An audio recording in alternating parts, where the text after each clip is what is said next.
shrimp pasta dish. Now I have made this sauce with other seafood before and it is delicious, but tonight we're going to serve it on pasta. We're going to use this beautiful red Argentine shrimp.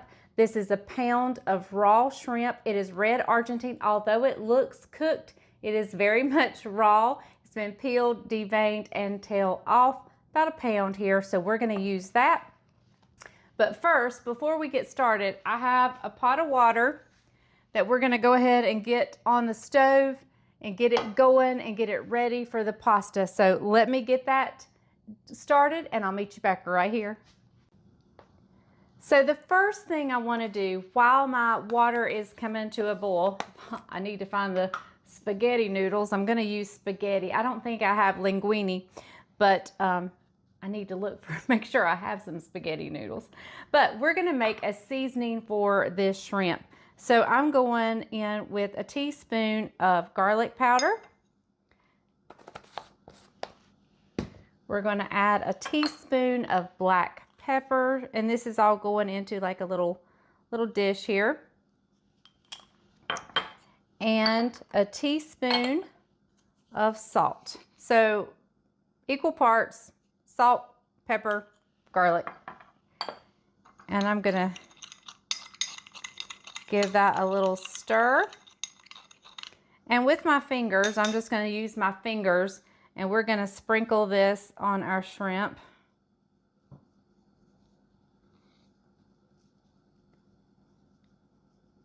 And I would normally go ahead and get this to cooking, and I'm gonna kind of stir it around just so it's all nice and coated. I would normally get this to cooking, but I don't like to walk away from my shrimp. I like to stick right there with it because I don't want to overcook it, but I want to be sure it gets done.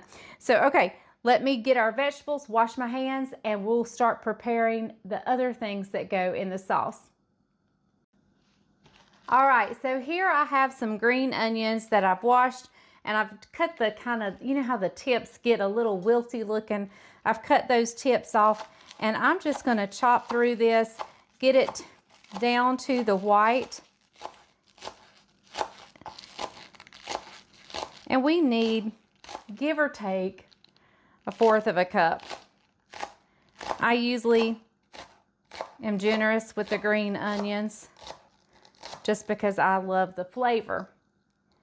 So, we can save these little ends and root them if we want to, but I'm going to set them aside. I'm going to grab a bowl to put this in.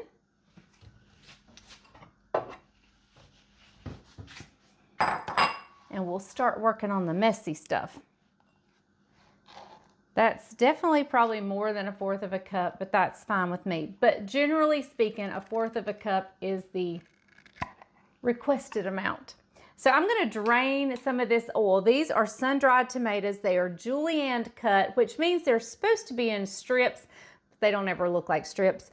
But we're gonna, I'm going to drain some of this oil off because I really just want the tomatoes. However, you could keep this oil. In fact, we may keep the oil and use it to add to the butter to fry the shrimp in. In fact, that's what I am going to do. All right, so I'm going to use a little bit of that oil, but I'm not going to use all of it. I'm going to use some olive oil and some butter. And this needs to be about not 1/4 of a cup, 1/3 of a cup. 1/3 of a cup of sun-dried tomatoes. And we're going to kind of chop these up a little bit. And with them being julienne and soaked in oil, it makes it hard. It sometimes can make it a little dangerous. So be super careful because your knife can slip. I find that the best way is just for me, instead of trying to hold them and with my fingers and definitely get a perfect chop, that it's just better for me to go into it like this and just cut the best way I can, pulling it back together and then chopping some more. We're basically just rough chopping You'll have some big pieces. You'll have some little pieces. It's okay. It's going to be delicious. Delicious, delicious. All right. So let me get washed up, get this off my fingers, and we will meet at the stove to get the shrimp going and cooking. All right, so moving over here to the stove, we're going to turn our burner on, and I'm going to put about 2 tablespoons of salted butter in here. The butter is for the flavor. I'm going to go in, normally I would go in with about 2 tablespoons of olive oil, but since I saved some of that sun-dried tomato oil, I'm only going to go in with about a tablespoon of the olive oil. Now let me explain why you want to do the olive oil and the butter. The butter, and of course this sun-dried oil, and I'm just going to put a little bit in here, is for definite flavor. The olive oil, it raises the smoke point, which means the butter won't burn quite as easily as it would if it was just butter. And then you would have brown butter, which would be delicious, but we want to keep it, the smoke point fairly low right now. So as soon as this gets hot, we're going to put, in fact, I'm going to go ahead and put it in now.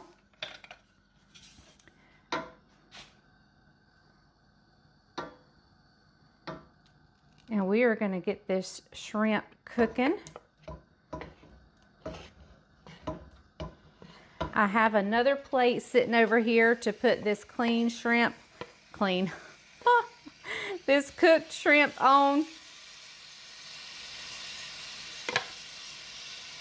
And I always like to check my shrimp to see if I see a shell. And I did check it, but I missed one. So we're just going to let this shrimp cook right here in here, and I'll meet you back as soon as it's finished cooking it. You cook it to the desired doneness that you like. You don't want to overcook shrimp because they say it gets too rubbery. However, I have to know that mine is good and done if I'm going to eat it. So I'll meet you back here in just a second.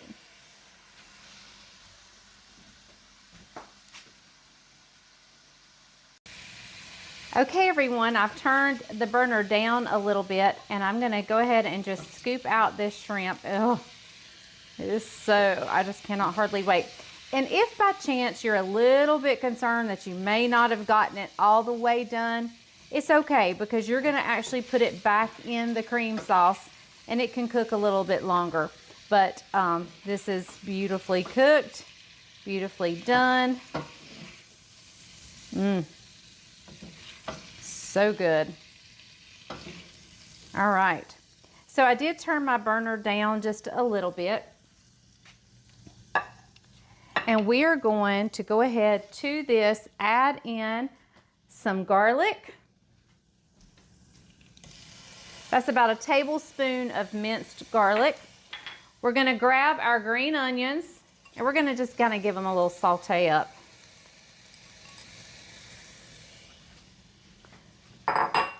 And we might as well go ahead and add in our sun-dried tomatoes.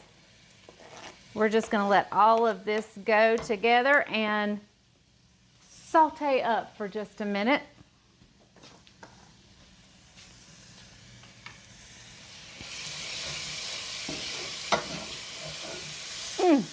That smell. Let me move this. The steam from this is getting in my way. I decided not to put the noodles in quite yet. Oh my goodness.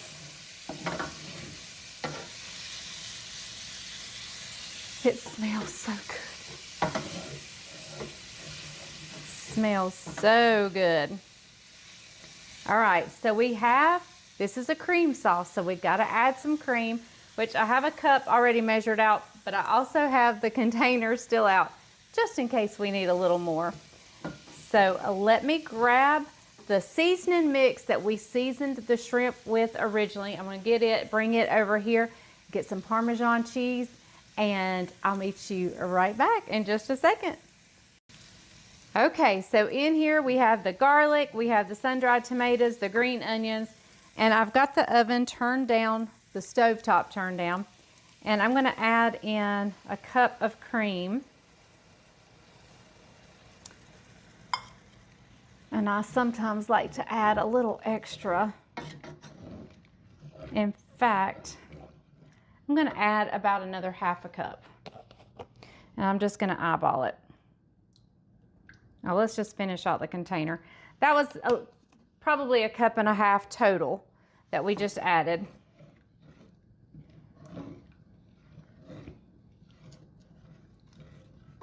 So I want to get my seasoning mix that I still didn't bring over here. We're going to give it a little sprinkle of the seasoning mix. That was our garlic, our pepper, and our salt.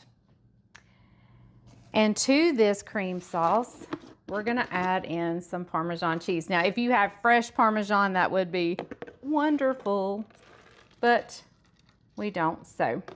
And I'm just going to put the rest of this container. This is about 1/3 of a cup.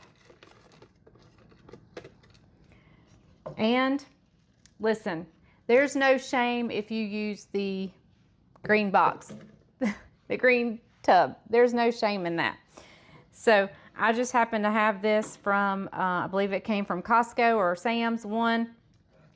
But definitely you can use the green top stuff. It's totally fine. In fact, since I used everything I have, if I needed more, I'll go to the cabinet and look for it there. So I am just going to cook this until it melts completely. Then we have one more thing to add before we add the shrimp back in. So we're just going to kind of let this thicken a little bit.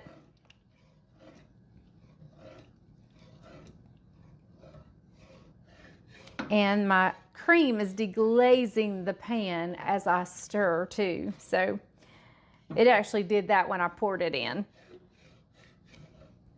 Oh, it's beautiful. It smells delicious. And boy, does it taste delicious. Okay, so, oh, did you see that string of Parmesan? Okay, one more thing to add.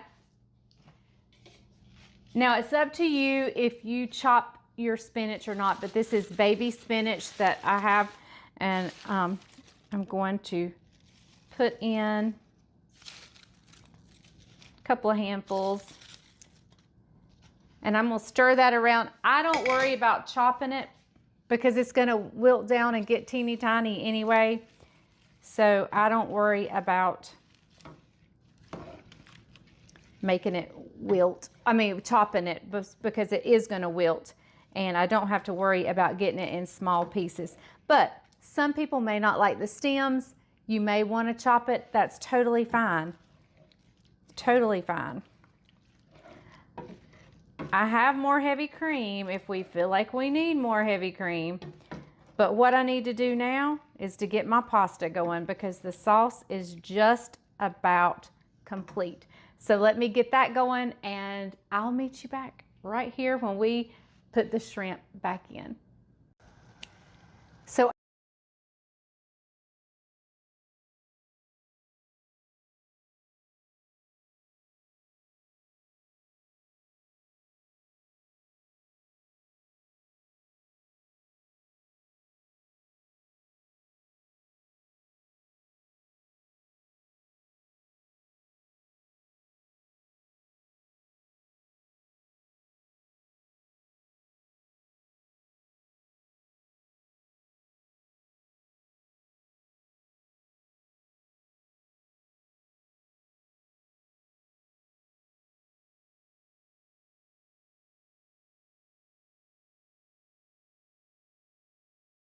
our cream sauce is basically done. So what I'm going to do now is we're going to slide this beautiful shrimp right down in that cream sauce and let that sit in there and get all delicious and good and wonderful and, you know, all the good stuff.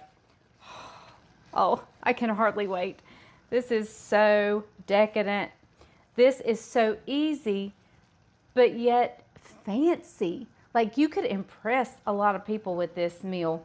So we are just gonna let this hang out while we wait for our pasta. I wanted to give Bryant a little chance to get home before I stuck the pasta in there. And because he is at the church doing some ministry work, so he'll be home shortly. And we're gonna have this delicious, delicious meal.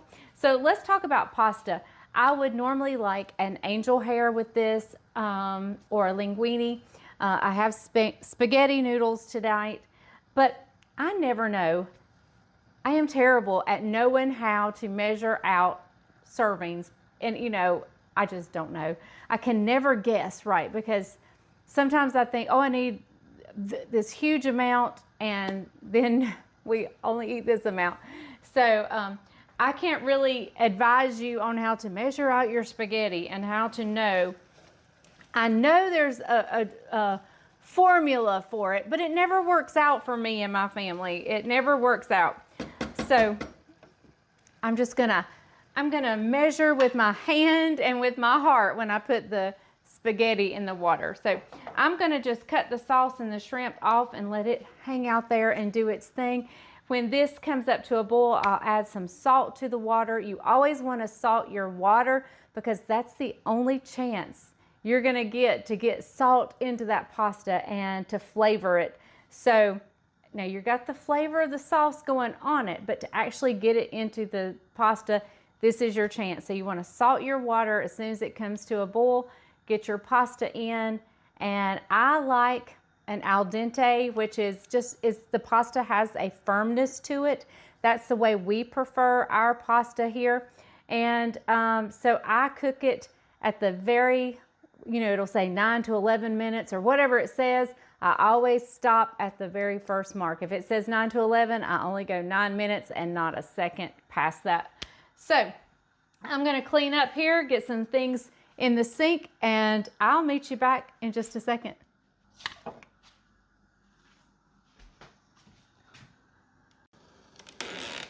Water is boiling. So we're gonna add a couple of teaspoons of salt there. Beautiful.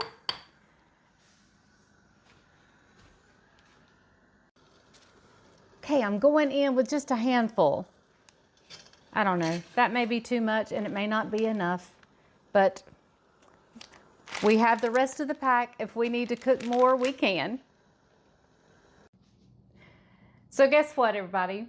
I don't think I did enough spaghetti, but that's okay. I'm not gonna eat a whole lot, and so we'll give Bryant most of the spaghetti. All I'm interested in is that shrimp. So we're gonna serve up a bowl, well, kind of a plate bowl, and fix him a plate. Let's see, let me get a little more. He's been working hard on the farm, so I know he is famished and hungry, and I know that he's gonna love this, because who wouldn't? I mean, right? So we are just gonna dip up some of this beautiful shrimp and sauce, and we're just gonna cover it over that spaghetti. Now, when I've done this with other seafood, I've served it over wild rice, and that is so good. I just thought with the shrimp that the spaghetti noodles would work really good. So, okay, I'm gonna fix me a plate. Here is his. I'm gonna fix me a plate, and we'll meet you at the bar where we're gonna eat tonight.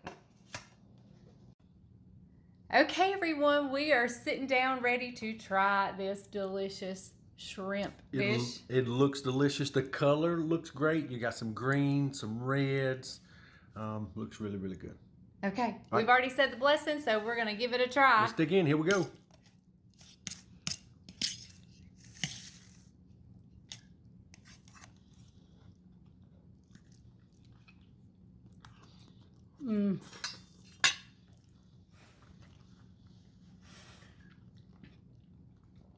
Really good. It is so good. That is restaurant good right there. Yes, it is. Restaurant good. So the flavor's good and rich, good and creamy. You get some bacon in there. What else in there, Mom? No bacon, but that would be delicious. Yeah. Mm-hmm. I see sun-dried tomatoes. Mm-hmm. Yep. Shrimp. Spinach. Spinach. Green onions. Garlic. Yep. Parmesan, heavy cream. Really, really good. Super easy, super simple, but yet very impressive. It is delicious. And your idea of bacon bits would be absolutely wonderful. Could sprinkle some on top. Fry you up a piece of bacon, crumble it up on top. That would be amazing. Yep. That would be so good. What I would serve with this, as you can tell, we're not eating anything with it, but a nice green salad. And some bread. Crusty bread. Yep. Excuse me. Yeah, a good old piece of crusty bread would be delicious with it. So, all right. Well, we are going to go and enjoy this while we finish eating our supper. Why don't you go take a look at the cows with us? We're going on a cow check, so just enjoy some footage of our cows while we eat our supper, and then we'll come back and tell you goodbye.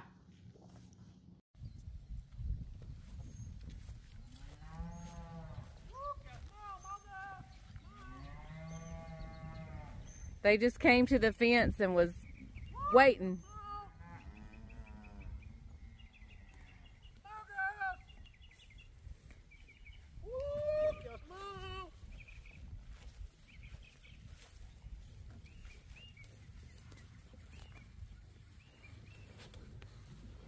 They're like, yes, fresh grass. Come on, girls.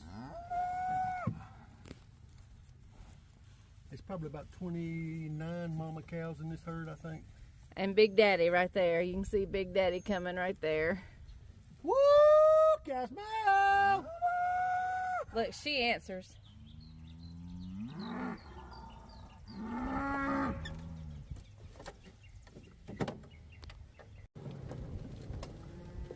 All right, we moved over to another area so they could come on through. They coming slowly. Look at the little baby. Woo! Cows, moo!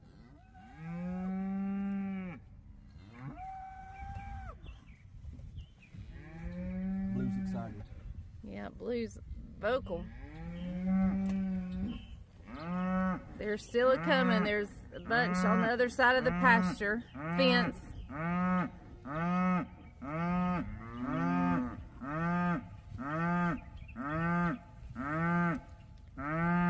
She wanted to sing for you guys. What's she singing? I don't know. She's doing a solo. Oh, she just got camera shy on us. Imagine that. I believe she's expecting. Several of them are.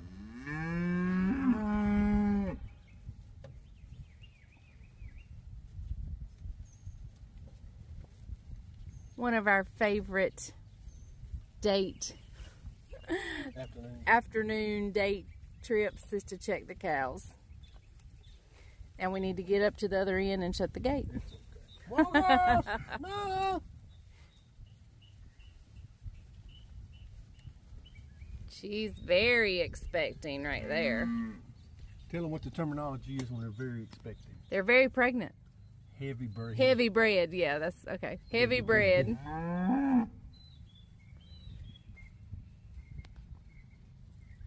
Do you see our new ones? Or are they at the other farm? The newest one's at the other farm. Oh, okay.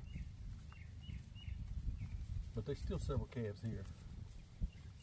There's probably 20 calves over here. I meant the new cows that we just bought. Oh, they're in the other pasture. They're in the other, okay.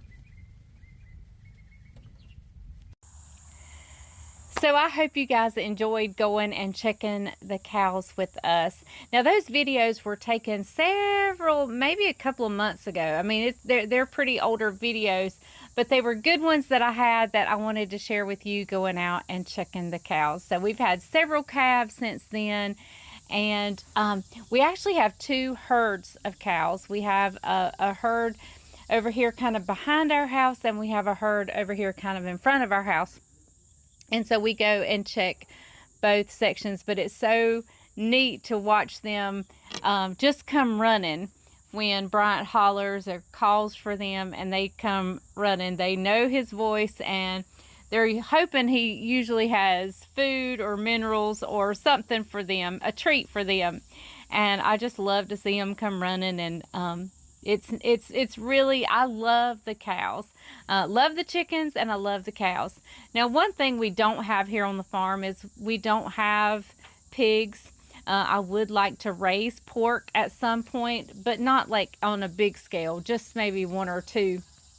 I also would like to have a horse. We had a horse when we first moved home. Bryant broke his rib, and so we no longer have a horse.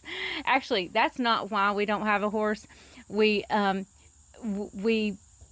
many times they got out, and one time they had my brother's horses and mine together, and it was an ice storm, and they got out, and we were out in the bitter cold, and we were like, okay. So my brother, I said, you're gonna have to do something with your horses. We're gonna sell ours, and until we can get the fences repaired to where they can't get out. So now I'm ready for another horse. I'd like a horse, but seeing the cattle are wonderful, and I just enjoy it. It's so relaxing to go out and check the cows in the evening. Many of our date nights are checking the cows. But back to the shrimp dish. I hope you guys make it. Listen, if you haven't made it with salmon, you want to try it with salmon. And yes, I pronounced the L in the salmon. I know, if that drives you crazy, I'm sorry, but there's too many things in my life I need to correct other than how I pronounce the word salmon. So, but that dish is so good with it. So you would love it with that. I think it would be great with chicken. And I did it with the shrimp this time. When I do it with salmon, I use rice. It is such a wonderful, wonderful dish and wonderful sauce. So another little thing is I did cut up my noodles before I came on and talked to you guys. That's why it was easy for me to eat, because I did cut up my noodles before I got you guys on there. So anyway, I hope you enjoyed today's video. I enjoyed having you here with me. I appreciate you guys so very much, and I'm so glad you tune in and get to come in my home. It's like being with friends. So I'm gonna say goodbye here. Remember, if the grease is hot enough, you can fry anything. Bye, y'all.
We're cooking it up in here. Look at that. It is wonderful. Oh, they're so pretty. Ooh, what's scrumptious. Hey everybody, I'm Vera Stewart and welcome to the Very Vera Show. You know, fall is in the air and autumn is one of my favorite times to get in the kitchen. You know, the aromas are so wonderful, and all of the things that you can make this time of year really make it a fun time to get in the kitchen. So I'm going to share 3 of my favorite autumn recipes with you today. We're going to start with the roasted tomato basil soup. You know, my husband is a soup lover. We make this all the time. He loves it, and I think you're going to love it too. and then a tomato vinaigrette salad dressing. This is actually a staple in my kitchen all the time. I have it in the refrigerator. It's my mother-in-law's recipe. We're going to do a really pretty salad to go with that. And then finally, who wants a plain old ham sandwich when you can have a sophisticated ham sandwich? This was a favorite in our cafe. It uses Granny Smith apples and Swiss cheese, and you toast it, it's served warm. Are you hungry yet? Okay, so in Vera's Corner today, we're going to learn a few things about preserving fresh basil. That'll be helpful with the soup. So speaking of the soup, we've got a few things to do. Let's get in the kitchen.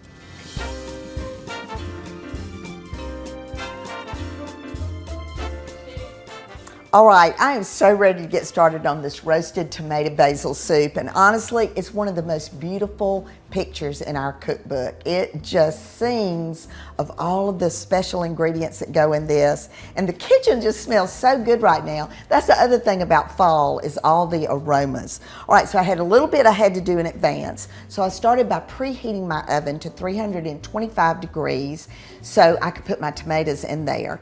So I use Roma tomatoes in this recipe. People say all the time, you just grow all these wonderful tomatoes in the South. Why aren't you using the ones that you're growing in your yard? Well, a Roma tomato has enough texture to it that it's not going to completely fall apart when you put it into the soup. And I really like my tomato soup to be a little chunky, so it's just perfect. So I've cut those in half, and then I just tossed them with olive oil and garlic and salt and pepper, and put them on to a cookie sheet that was covered in parchment paper, face down. And you know, there was a little bit of that left in the bowl, so I poured it all over the top just to get as much of that flavor as possible. And then that's going to cook for about 25 minutes. So while that's going on, I got my butter, 2 tablespoons of butter, in my Lodge Dutch oven. Got that melted, added in the onions, and you're thinking, that is a lot of onions, Vera. But again, it's just a very flavorful soup. These are going to cook down. They're going to be just great. So this is actually where I am, you know, right now with that. But in the meantime, let me talk you through the tomatoes that came out of the oven. All right, once they're done, after the 25 minutes, I pulled those out, put them on a cooling rack, and the recipe in the book says to let them cool, and then you'll pull the skin right off. Well, you know what? You can do it real quick with a pair of tongs. So if you don't want to wait for those few minutes, you can go ahead and pull that skin right off. Then that's going to go into a food processor just to get nice and pureed. But we add canned tomatoes to this recipe as well, just to give a little bit of variety in the color and the flavor. So the canned tomatoes and fresh basil I also pureed in the food processor. So I've got a nice combination of things. All right, so my onions are translucent. They've been cooking for several minutes. Now I'm going to add in my flour. Okay, so what is butter and flour mixed together? It's a beginning of a roux. So you're thinking, okay, Vera is doing this with onions in the pot. Well, guess what? It works like that.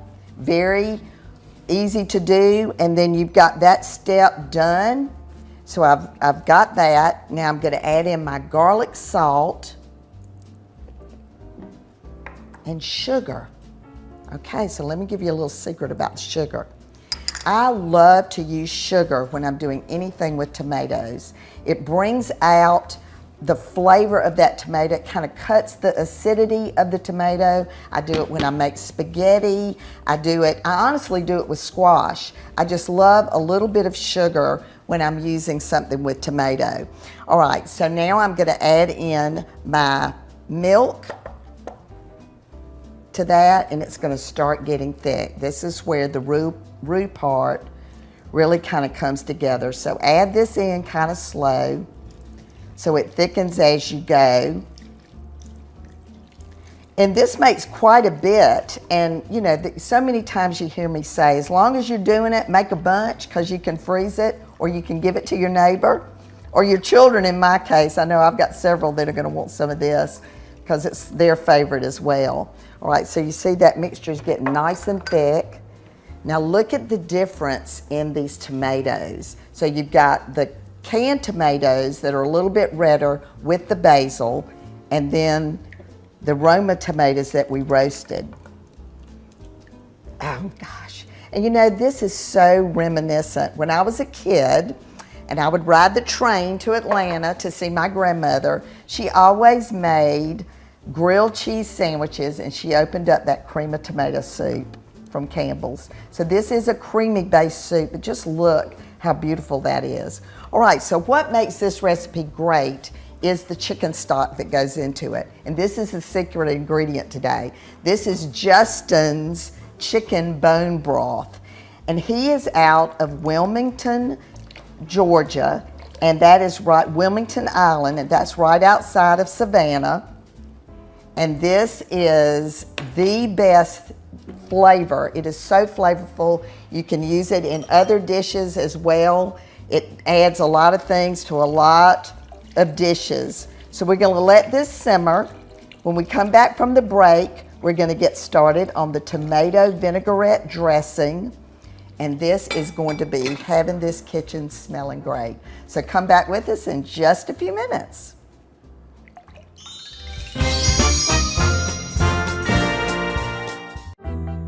In 1863, we left home in search of work and a future. We mastered manufacturing and opened our own cast iron foundry in Tennessee, named Blacklock. Our cookware was king. Then, one day, the foundry burned to the ground. What was next? Soon, Blacklock was rebuilt as Lodge Cast Iron. Through automation, our capabilities soared. We continued to invest in progress. We were the first to naturally season our cookware on American soil. This made cast iron accessible to everyone. Today, we celebrate another pivotal moment in our history, the proud introduction of Blacklock, triple seasoned, lightweight cast iron.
Welcome back, everybody. If you're just joining me, I'm doing some of my favorite fall recipes. I just love it when I can wear my blue jean jacket and get in the kitchen. It's just a great day at Very Vera, which is what we used to say every day when we answered the phone.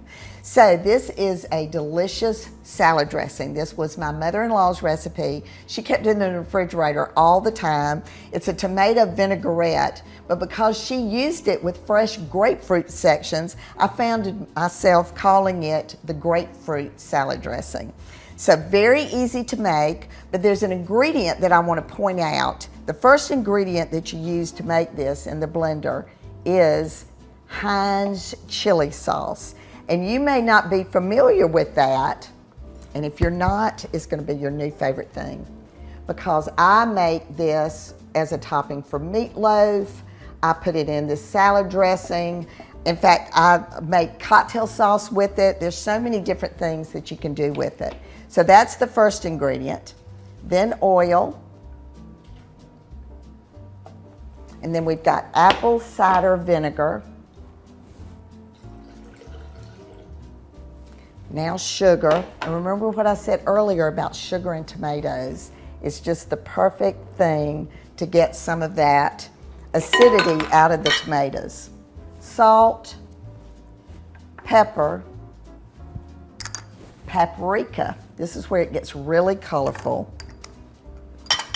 And then grated onions. All right, so we're just gonna puree that quickly. And it's just such a beautiful color, and it has just enough thickness that it's gonna stick to the greens. A lot of times I'll broil a chicken breast and we'll add a little bit of this to the top of it too, or maybe put that chicken breast on a salad. All right, so once you've got it completely done, then now you can just pour it into a cruet, and it's just ready to shake up. You've got a little bit left. Remember that neighbor I said to take something too? This is why you make a little bit extra. So that's gonna be ready to go. All right, so the way I love to serve this salad is on just mixed greens, and just, you know, be sure that when you pick those up that they're nice and fresh. I always look at my expiration date. But the grapefruit that's gonna go on here, I thought, for those of you that are new to the Very Vera Show, you may not know that I cut up fruit every single night. Set your watch for my husband. And you know, it's gotten to the point where it can't just be a couple of pieces of fruit. It's got to be an entire fruit platter. So as you can see, I can talk and slice, and in a minute, I'm gonna section this grapefruit really quickly. So this is almost ready to go. So let me go ahead and show you how to do the sections. So once you've got it, you can see where the sections are. And look at that, it just comes straight off. And this makes it so easy to have a citrus salad, whether it's an orange or a grapefruit. And when they're in season, it just really makes for a wonderful salad. Okay, so some of the other things that I'm using on this salad are grilled peaches. And you know, we have a relationship with Titan Farms. And honestly, one of the features of my Sub-Zero and Wolf refrigerator is that it keeps things forever. Honestly, I can put a peach in there and it'll last for about 6 weeks or more in that, because the temperature maintains itself and the circulation in the refrigerator keeps the produce. That's probably the key feature to me, is how long celery keeps and how long other things like that. So if you're in the market for a refrigerator, I certainly suggest looking into that. All right, so what we did for the peaches was we kept the skin on, and I got my Lodge griddle good and hot on top of my stove, sprayed it with a little bit of oil, and then grilled those.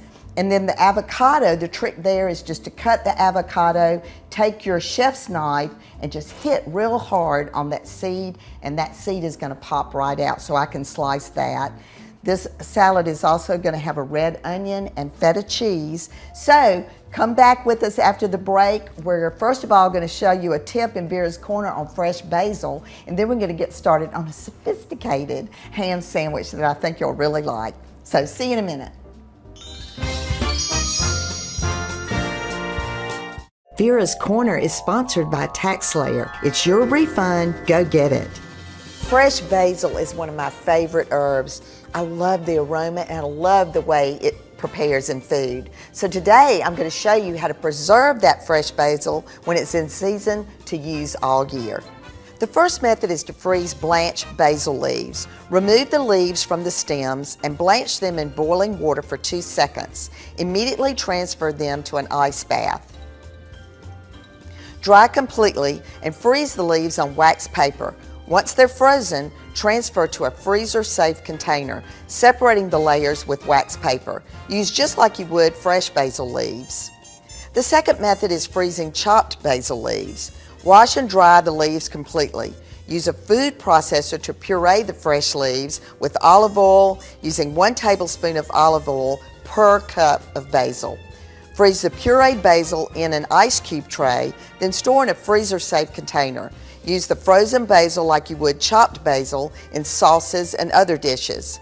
Finally, you can dry the fresh leaves. Wash and dry the leaves completely. Set your oven to the lowest temperature. Place the basil leaves on parchment-lined baking sheet, then place it on an upper rack of the oven. Bake for 2 to 4 hours until the leaves are crumbly. Use just like you would regular dried basil. Try some of these methods and you'll have fresh basil all year.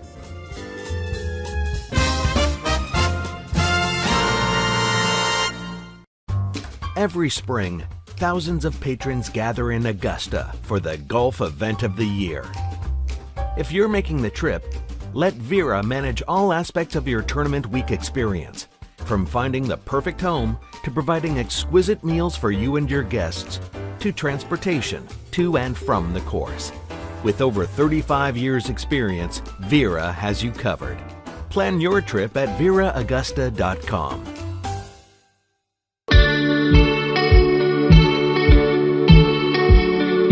Picture yourself in the heart of the South, where soul meets food and history meets entertainment. We've got everything you need for the perfect escape and unexpected avenues to explore. We're talking about Augusta, Georgia. And if you haven't been here recently, you really should come see us. Build your itinerary at visitaugusta.com.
Welcome back, everybody, and hopefully you're not just joining me, but if you are, we're celebrating fall with soup, salad, and a sandwich, my favorite meal, whether it's lunch or dinner. So we have started here with a praline sauce that's going on our ham sandwich. So my question to you is, what makes a sandwich sophisticated? Is it that you eat it with your pinky up? Or is it that you make a delicious praline sauce to go on it? Well, I like the latter. So I'm going to add dark brown sugar to melted butter, and we're gonna make a homemade praline sauce. This sandwich was a favorite in our cafe. You know, we had different sandwiches, different specials, and we actually kind of tried this sandwich as a fluke, thinking that, you know, the idea of praline and apple and ham and cheese would sound so good to our customers, and we would do it from time to time. Well, they started requesting it all the time. Now I'm adding light Karo syrup to this. And this is just going to cook until all of your sugar is dissolved. So while that's cooking down, I'm going to go ahead and get started on the bread and getting it ready for the sandwich. This is ciabatta bread, and I really like to use it. And we are going to cut it in half. I'm going to try to get 2 made. But one of the tricks, and let me show you this. If you're not a big bread lover on this, I'm going to trim a little bit off of this piece. So this is the husband's size, and this is the Vera size. And then on this one, I'm going to cut a little bit, because I don't need that much bread. But I love this bread. All right, let's see how this is going. Ooh, and it smells so good. And this also keeps. So this can be something you have in the refrigerator. It'll get hard, but you can reheat it in your microwave or just on top of the stove. All right, so what else is going in this sandwich is thinly sliced deli ham. This is actually honey ham. And then we're also going to use a Granny Smith apple. So I want nice slices of this as well, and I think I'll change to my chef's knife for this. All right, so clean apple, I've washed it. So now I'm just gonna do some thin slices. Because the praline sauce is really sweet, but you can use any apple, you know, just whichever apple you like the most. I just prefer a really crisp and a tart apple. So the praline sauce, I'm gonna spread this on both sides of my bread. And you can go as heavy as you want to with this. So this is husband's. So I will kind of load him up there. Get it all the way to the edge because you want every bite to have some of it. All right, so let's build his. So on the bottom, I'm gonna put several pieces of ham. I'm gonna put a couple of slices of the Granny Smith. I'm gonna put a slice of Swiss cheese, and then I'll do a little bit of ham on the other side. And this will flip over in the oven. This is gonna go into the oven for about 5 minutes, long enough to get the cheese melted. So when we come back from the break, we're gonna get all of this together. We're gonna have the sandwich and the salad and the soup. We've done a beautiful display. You're gonna get to see the dining room in the cottage. So come back with us in just a few minutes.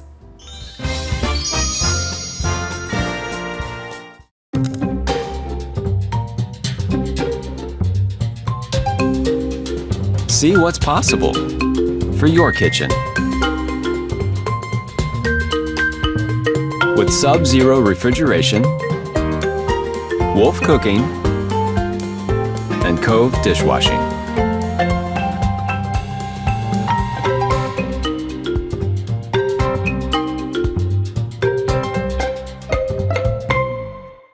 Hey, I'm Vera Stewart from The Very Vera Show, and you may know that earlier this year I released my first cookbook. The Very Vera cookbook contains over 70 recipes for the well-loved products I sold for years in my mail order business. With recipes like cornbread dressing, sweet potato casserole, and red velvet cake, it's the perfect cookbook that makes an excellent gift too.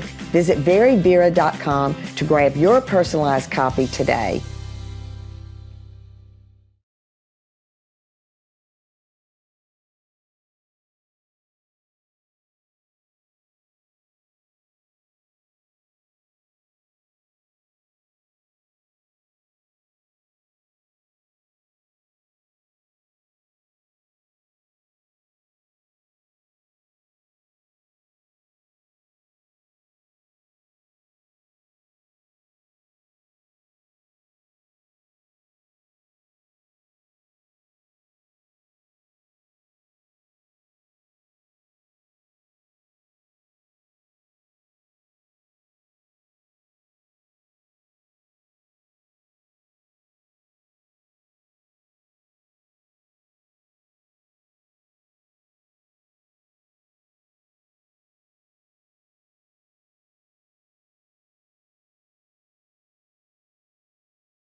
Welcome back, everybody. And obviously, we have created quite a tablescape today. We're in the dining room at the cottage. This is where we do a lot of our meetings. Needless to say, they don't always look like this, but we've had such a good time today decorating. The walls in here are full of articles that have been written about this company now for over 30 years. And the children at camp always say, well, how did you get in that magazine, Miss Vera? And I say, I just sent them cakes forever until they finally agreed to do something. So it's been a lot of fun. And today, this meal kind of lends itself to the decor I've chosen to go with this tablescape today. We started with the roasted tomato basil soup. It is so attractive in this cabbage bowl with the little salad plate under it. And we've enhanced it with a little bit of sour cream and some freshly grated Parmesan on the top. That is actually about a cup of soup, but a little bit of that goes a long way because it's nice and hearty. So serve that warm. You can even serve that soup at room temperature. And then the salad, the mixed greens, the avocado. I showed you today how to section a grapefruit. We grilled Titan peaches to go on top. We've got feta cheese, red onion, and then we did a little Parmesan crisp. But one of the things that makes this so delicious is the dressing that I showed you how to make today in the blender, the tomato vinaigrette. It's nice and thick. It's going to be quite a delicious part to this delicious salad.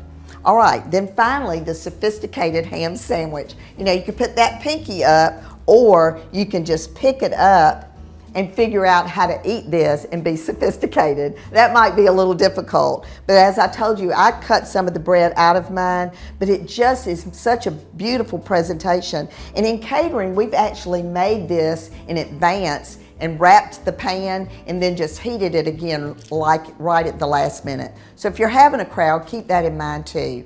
So the table presentation today really is the star of the show. Hester & Cook has so many wonderful collections, and I love to look at what's new with them and then create my own tablescape to go with it. So the placemat with the bunnies and the little chickens is so attractive, and then I've enhanced it with the mushrooms and the grass, all of that on top. So, like I always say on the Very Vera Show, no matter what you do, do it in good taste. I hope that you will enjoy a tablescape like this coming up, and see you again next week.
Welcome back on the red carpet with Allison. I have an award-winning multi-genre pianist, composer, recording artist, and voting member of the Grammys. I'm excited about that part. I'm excited about all of it. He's an author and mental health advocate. Joe Kenny is joining me on the red carpet. Joe, thank you so much for joining me today. Thanks so much for having me. I'm excited to be here. Great. We do have a lot to talk about, so I'm so excited that you're excited. First, before we dive into everything and why you came on today, I want to learn, who is Joe Kenny? Yeah, so you had a great description there. I'm so proud of my versatility. I'm a multi-genre pianist, I'm a recording artist, I'm a composer, content creator. I put out music every day of improvisations. I have 7 albums out myself. I have 1 book out with more on the way. We'll talk about the book. As you mentioned, I'm a mental health advocate who runs a music and mental health awareness music festival. And so jack of all trades, and I'm thankful to be involved in many different arenas. Jack of all trades for sure. You are like the Joe of all trades, I want to say. I want to dive in, obviously, to your affirmations and all about that, because you were telling me about it and it sounds so amazing. But first, you said you've been doing this for a while. How long have you been doing all of your fun stuff? Yeah, so just a quick recap. I started playing the piano when I was 6, so Wow. I'm 36 now, so for 30 years. Wow.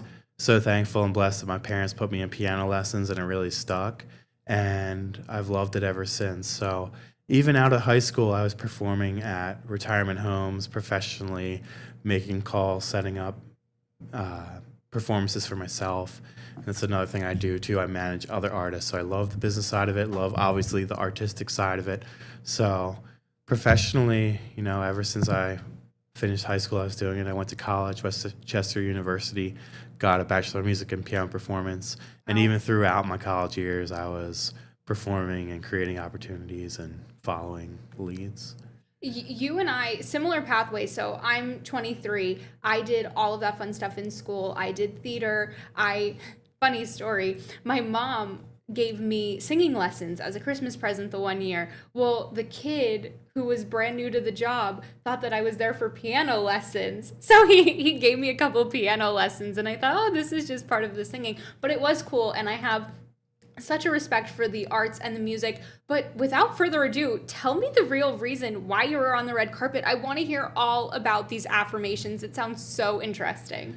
Yeah, so as I mentioned in my book, Affirmations for High Achievers, which is going to be a series of 7, I'm aspiring to 7 to 10 volumes. I put the first volume out October 3rd of 2025, and Affirmations for High Achievers pairs musical pieces that I composed and wrote with formulas for success, strategies to get into a flow state for optimal performance, to work and combat mental health hangups or writer's block.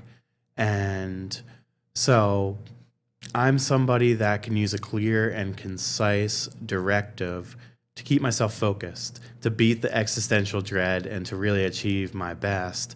And so I would go on walks and I would have different formulas that would keep me aspiring, shooting for high goals, finding my inner worthiness while still trying to strive for tangible and intangible yields.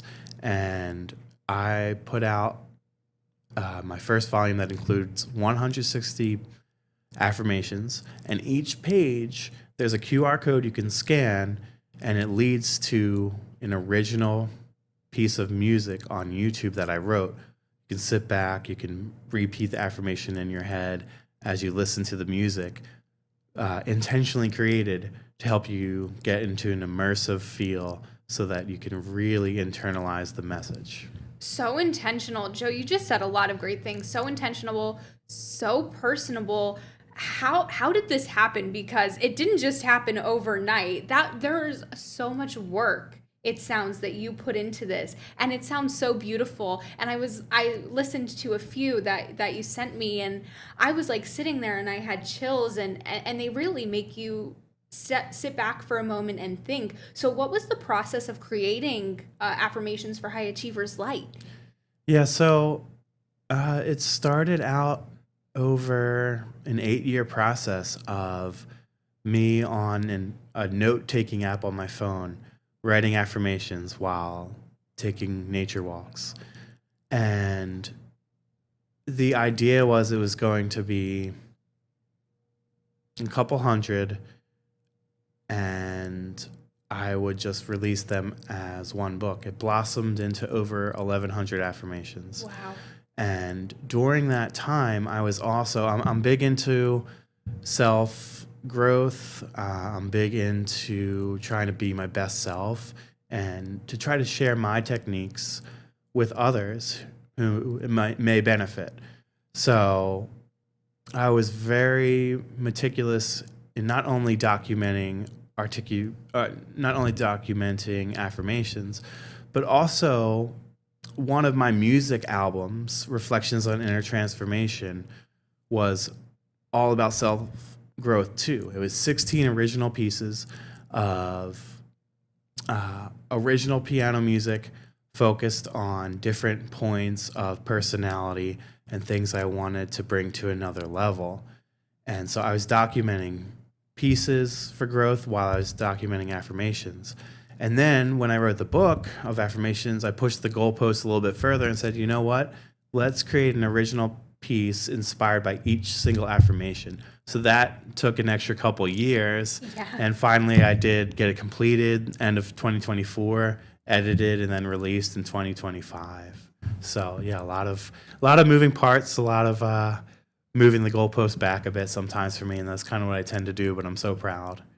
You should be proud. And I just want to take a moment because I feel like everybody needs to be honest with themselves for a moment. Like if you are struggling, like whether it be mental health wise or physically, there are resources out there. And it's so beautiful that you put one out there with music, because let's be honest, music helps no matter what you're feeling. Bad breakup, there's a song for it. You're going through something personal or something sad, there's probably a song out there for it. So interlacing music with like a mental health, like serious note in there is beautiful. Have you personally been helped by your own affirmations?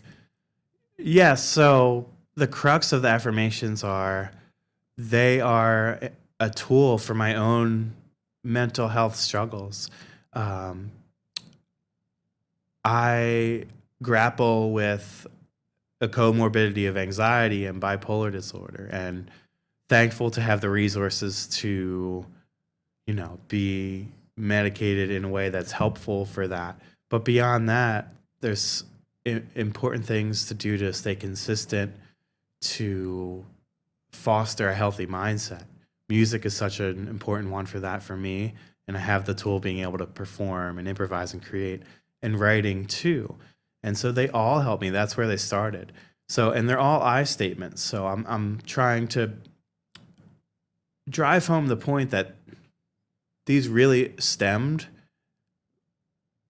from points of growth that would help me. And then if it then helps anybody else, that's so powerful and makes it a worthwhile thing for me.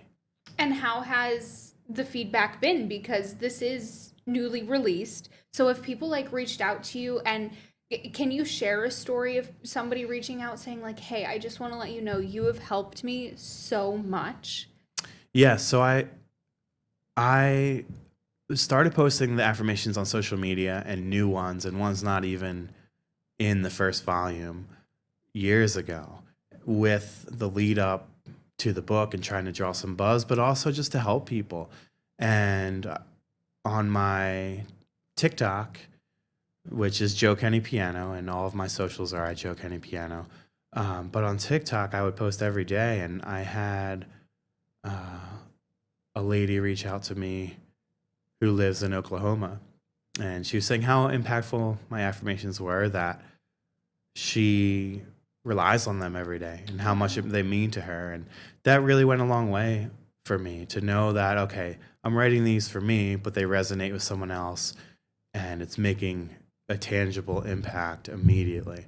So, and it's now going far beyond you, and that's incredible. incredible. That is something to be so proud of. And you mentioned your TikTok, and on a lighter note, I just want to mention I stumbled upon your video where you were playing Taylor Swift, and you were like, but give it a classical feel. And I was like, okay, wait, this actually needs to be released because this is so good. And Joe is being so modest and humble. He is amazing on those keys. Like, I listened to all those videos, and he is just wonderful. And again, you're using music for such a great thing. Now, if somebody's watching this, remind them if they're struggling, if they want to check it out, where can they find Affirmations for High Achievers? Yeah, you can buy the book at affirmationsforhighachievers.com. I'm currently working on the audio book too, but you can also get it through ordering it through your local bookstore. It'll be available. They'll have it in their system to ship it into you. Same thing. It's going to be available on Amazon, Barnes and Noble.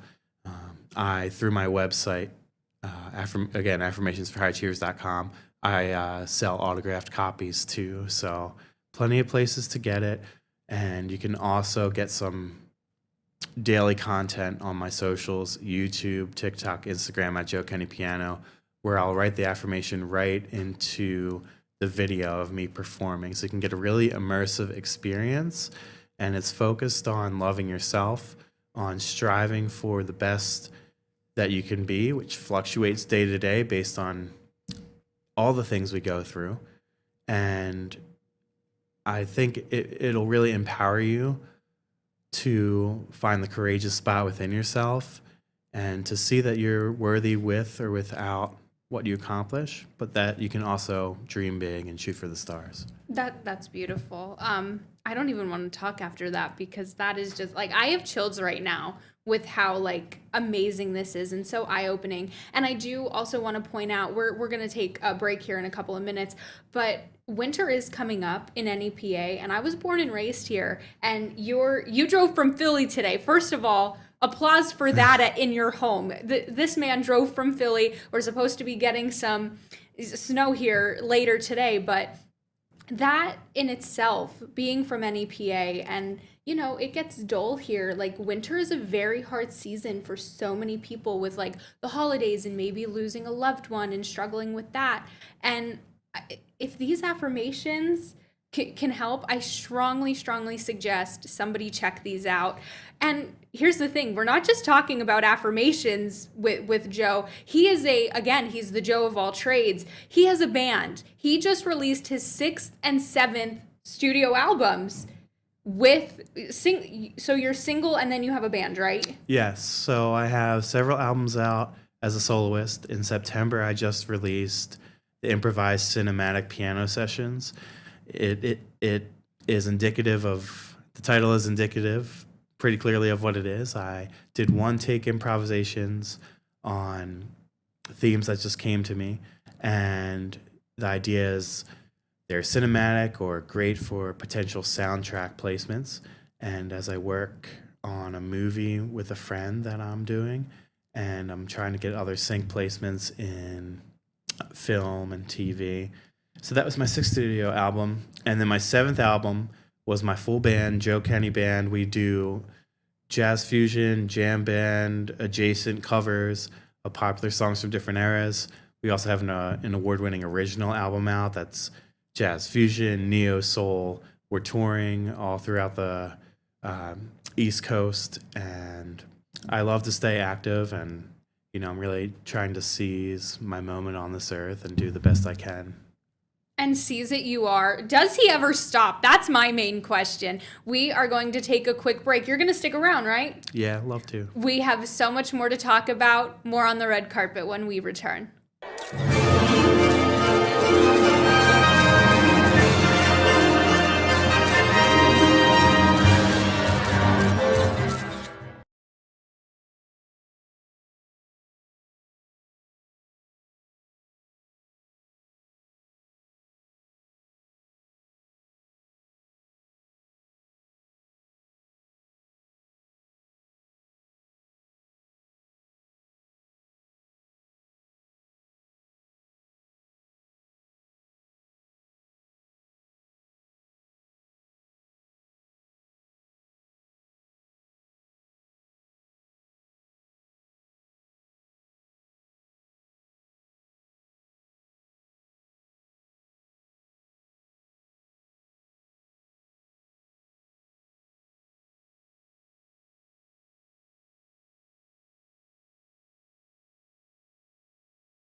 welcome back from break. I am here joined with Joe Kenny.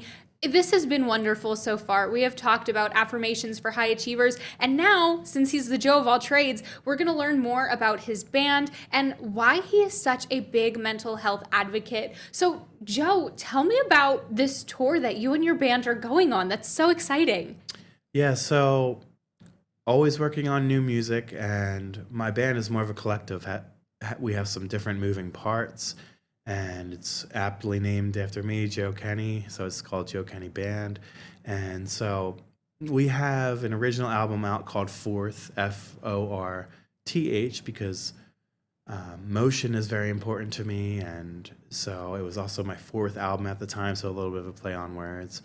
And my band, the primary components are me on keyboards, we have drums, we have bass, and then sometimes we feature a saxophone player, different vocalists, different guitarists. And we have some tour dates coming up in the end of 2025 into 2026. And some of those include the Abbey Bar in Harrisburg, PA, opening up for Flux Capacitor on March 6th. And that's going to be a big one for us. We have our full tour schedule at joekennyband.com/tour, so check it out. And beyond that, I'm working on another full album for the band, which is going to include some orchestral components, working on potentially a string quartet for some of the songs. And then in tandem, I also have a fully improvised Fender Rhodes keyboard-based album that's going under the umbrella of Joe Kenny Band too. So 2 new albums on the way, a lot to celebrate, and a lot of tour dates being announced. We have the one in Harrisburg I mentioned. We also have some in Delaware, some in Philly, where I live, in the suburbs out there. And we're working on some in Maryland too, and some different summer festivals on the East Coast. So you can definitely check out joekennyband.com/tour. And we would love to see you out there. I think we have an energized, dynamic, distinctive, and really musically artistic and beautiful show for you. And of course, tickets can also be found, like all the ticket info can be found on your website, right? joekennyband.com. You can get the ticket info, and that'll go live soon for the Abbey Bar, March 6th in Harrisburg. You're going to have to come back to just promote your tour, like just to promote the tour side. I also want to take a moment. Like I said, you are a voting authority for the Grammys. What's that like? That when I read that in his bio, I was like, wait, that is the coolest thing ever, and I'm like fangirling a little bit over it. So talk to me about that and how you got involved with the Grammys. Yeah, so it's an aspiration of mine, and I talk about this in the book, to win a Grammy. I think I like to dream big, and I think I like to model courage in that way for my daughter, as she's my reason why. And so part of the process of submitting music to the Grammys and being active in that recording academy community is becoming a voting member. So there's an application process. I had to compile my credits as a recording artist, get some recommendations, submit an application, and I think I've been a voting member for several years. And so I get to attend some networking functions, and I actually went to network at one of the Grammy events a few years ago. And I submit my music every year. I'll be submitting the improvised cinematic piano sessions to that and to some other competitions. And I've met some great colleagues who I've collaborated with, who we've symbiotically inspired each other. And it's been an important component of me, again, shooting for the stars and trying to manifest big dreams. And manifesting you are, and I'm manifesting that I get a call from you that says, hey, Allison, I was just nominated for a Grammy, which is, I can so totally see it happening. I want to go back to your daughter for a moment. If you don't mind me asking, how old is she? She's 9. Oh my gosh, wait, I have a 9-year-old sister. That's awesome. She is my pride and joy. We're 15 years apart. So no kids in between, just me and my sister. And I was telling you during the break, I said, I love wrestling, and she's my reason why that I love wrestling. And I have not created a monster, but she loves all things music, and it's just wonderful to talk about her and experience life and experience music with her. She actually, when she was in preschool, she told her, the teacher said, well, what's your favorite nursery rhyme? She goes, those are for kids. I listen to Ariana Grande and Morgan Wallen. Oops. Oops. But I love it. And seeing life through a child's perspective is just a beautiful thing. So enjoy that. I love that for you. Does she cheer Dad on when he's on tour? She not only cheers me on, she helps me set up my merch. Oh. She loves to use her visionary skills to set up the merch table, to suggest some songs to come with me and be an awesome roadie during some shows. And she's so amazing and talented in her own right. And to kind of tie it back to what you said about your sister, she also is very much, it's cute. She's kind of above the quote unquote kid thing in certain ways, where she's just beyond her years. She's a phenomenal speller. She's her class president. She plays French horn. She does some piano, some singing, and she's just an incredible, caring kid. And I might be a little bit biased, but I'm so grateful for her. We all are. We're all biased in our own right with our family, but it's so beautiful. And hearing you talk about music and your daughter, it is just so amazing and heartwarming. Another thing that kind of warms my heart, you are such a mental health advocate, and I want to talk about your mental health festival that you do that really shines a light and lets those people struggling know that they're not alone. So please talk to me about that. Yes, so in 2023, a colleague of mine, Katie Butler, and I started Harmonic Hope and Healing, and it's an organization at the intersection of sound healing and music therapy, and finding accessible healing modalities for people struggling with mental health, particularly looking at music and its value and the value of music therapy for health and wellness, as well as for slowing the aging process. And so the first 2 years we had a one-off, one-day festival we had health and wellness vendors. We had bands that aligned with the vision of being mental health forward and pro destigmatization, because I think we've come a long way in different arenas with progressive values, and mental health is there's still a lot of work to be done.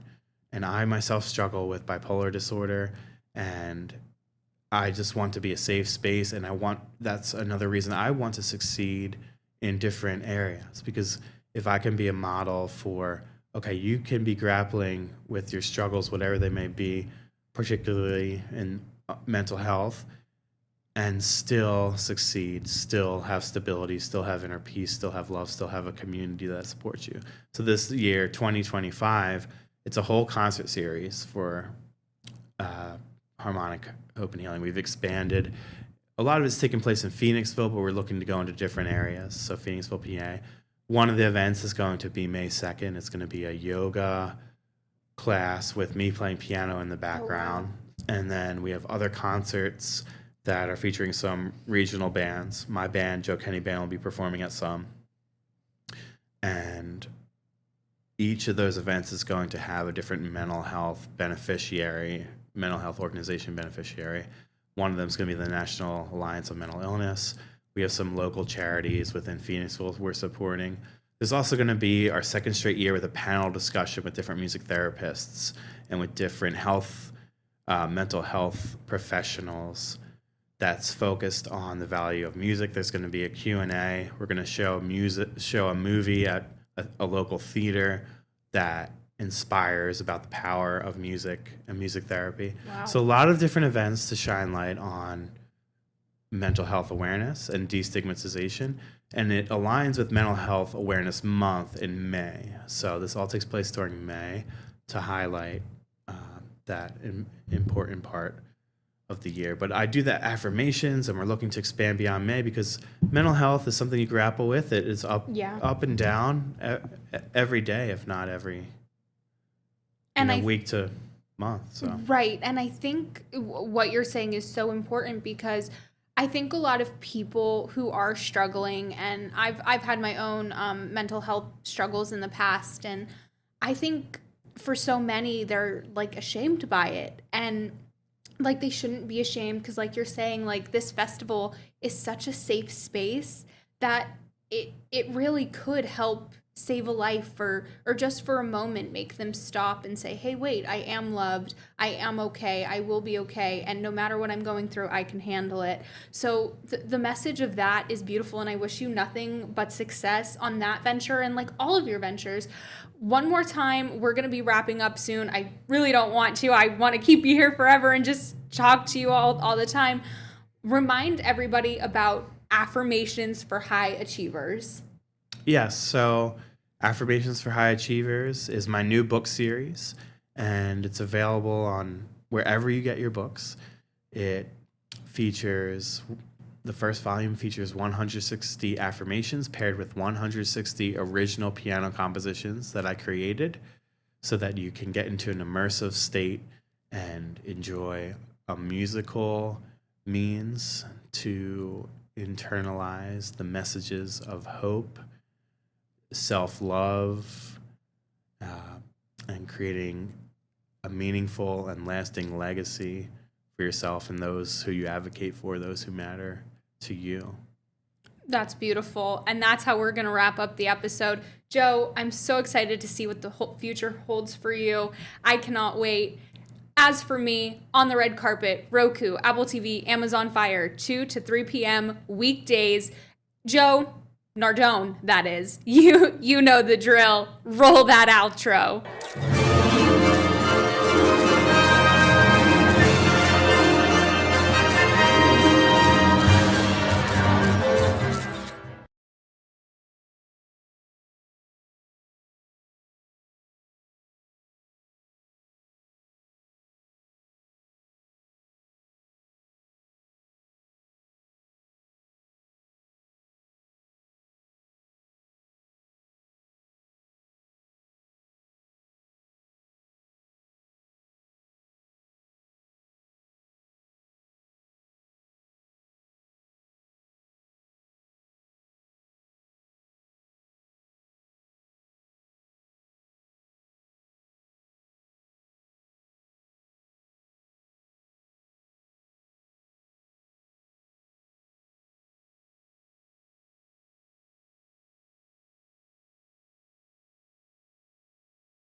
Welcome back to another episode of On the Red Carpet with Allison. We are inspiring young generations to learn, grow, and most importantly, dream. And that's just what one local author is doing with her books. Why not hear from the author herself who put the pen to paper? Joining me today is Judy. Judy, thank you so much for joining me on the red carpet today. Thank you so much for having me. I'm delighted to be here. I'm so excited. We were already talking off camera. I can tell it's going to be a fun 30 minutes. So I want to learn about everything. I want to learn about you, but I want to learn about your books first and foremost. Do you want to know how I became interested in writing? Or yes, please. I started writing when my children were little. Never had the time to really finish anything because I was working and I'm raising the kids and it's just hard. So all of the stories kind of stayed in the back of my mind for a lot of years. And then finally I retired and the kids are out of the house, and it gave me time to actually sit down and put some of those ideas on paper, because I'm old school. That's how I do it. I put it on paper. Yes. And it just kind of started from there. And it took me a while, but I got going with it, and I started rhyming. My books are rhyming books, and rhyme seems to go a little bit smoother for me So that's where I got started. And that really helps. I know for me, I do have dyslexia, so it does help me when a book rhymes to just absorb it better. So was that always intentional? Like, did you think to yourself, oh, I want to do rhyme books, or did it just like happen?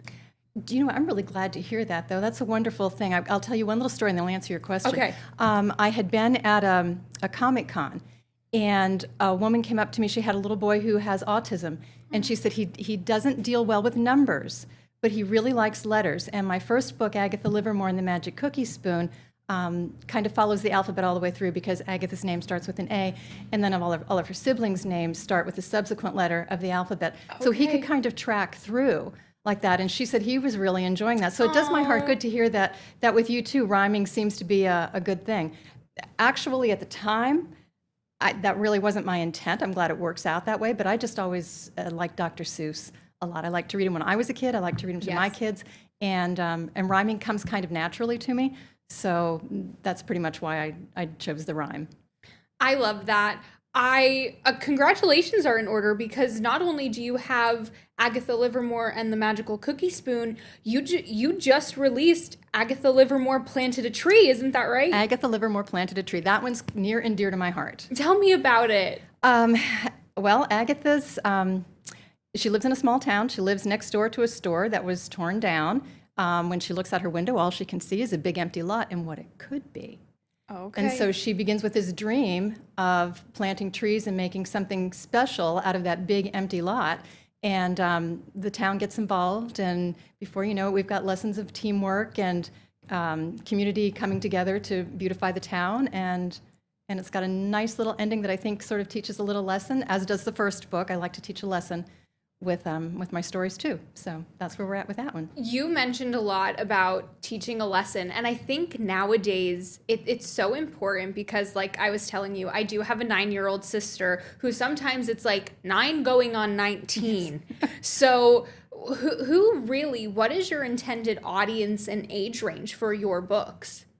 Mostly probably ages, I would say 4 to around 8 for the second one, maybe not quite that late for the first one, because the first one sort of reinforces the alphabet. It's more like a kindergarten, first grade kind of book. The second one can stretch a little bit further, maybe to like 8 years old.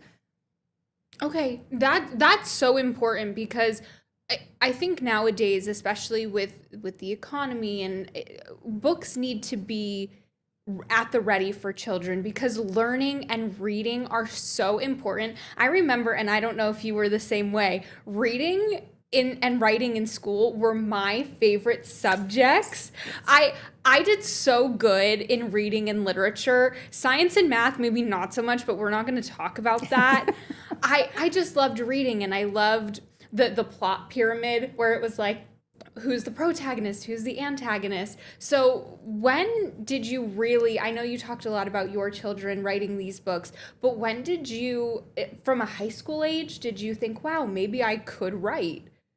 Honestly, when I was probably just 7 or 8 years old myself, and I just thought it would be the most wonderful thing to have your name on the front of a book, to be published by a publishing house and have your name on the front of the book. To me, like, some people want to be Olympic athletes, some people want to be quarterbacks. I just thought being an author with my name on a book was the height of success. I love that. So that's kind of, it was always in the back of my mind. And then I was the obnoxious kid in school who when the teacher would say, oh, you have to write a term paper, or you have to write a thesis, and everybody's saying, well, does it have to be 5 pages? I'm saying, can it be 6? Can it be 7? Yeah, really. You know what, Judy? You and I are literally the same person, because I used to be that girl so I love Stephen King. In 8th grade, we had to write about a favorite author of ours, so I picked him.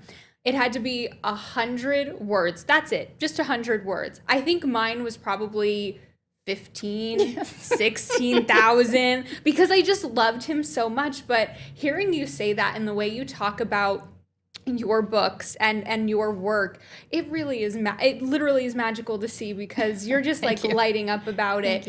I'm not going to put you on the spot because this is like asking a parent if they have a favorite child, but do you have a favorite book you've written? Yes, the second one, Agatha Livermore Planted a Tree, is, like I had said, that one is near and dear to my heart, primarily because I'm somewhat of a tree fanatic, Okay. I guess, and there are a lot of trees coming down in and around me, and I like to see trees being planted, and I like to see neighborhoods being beautified and not.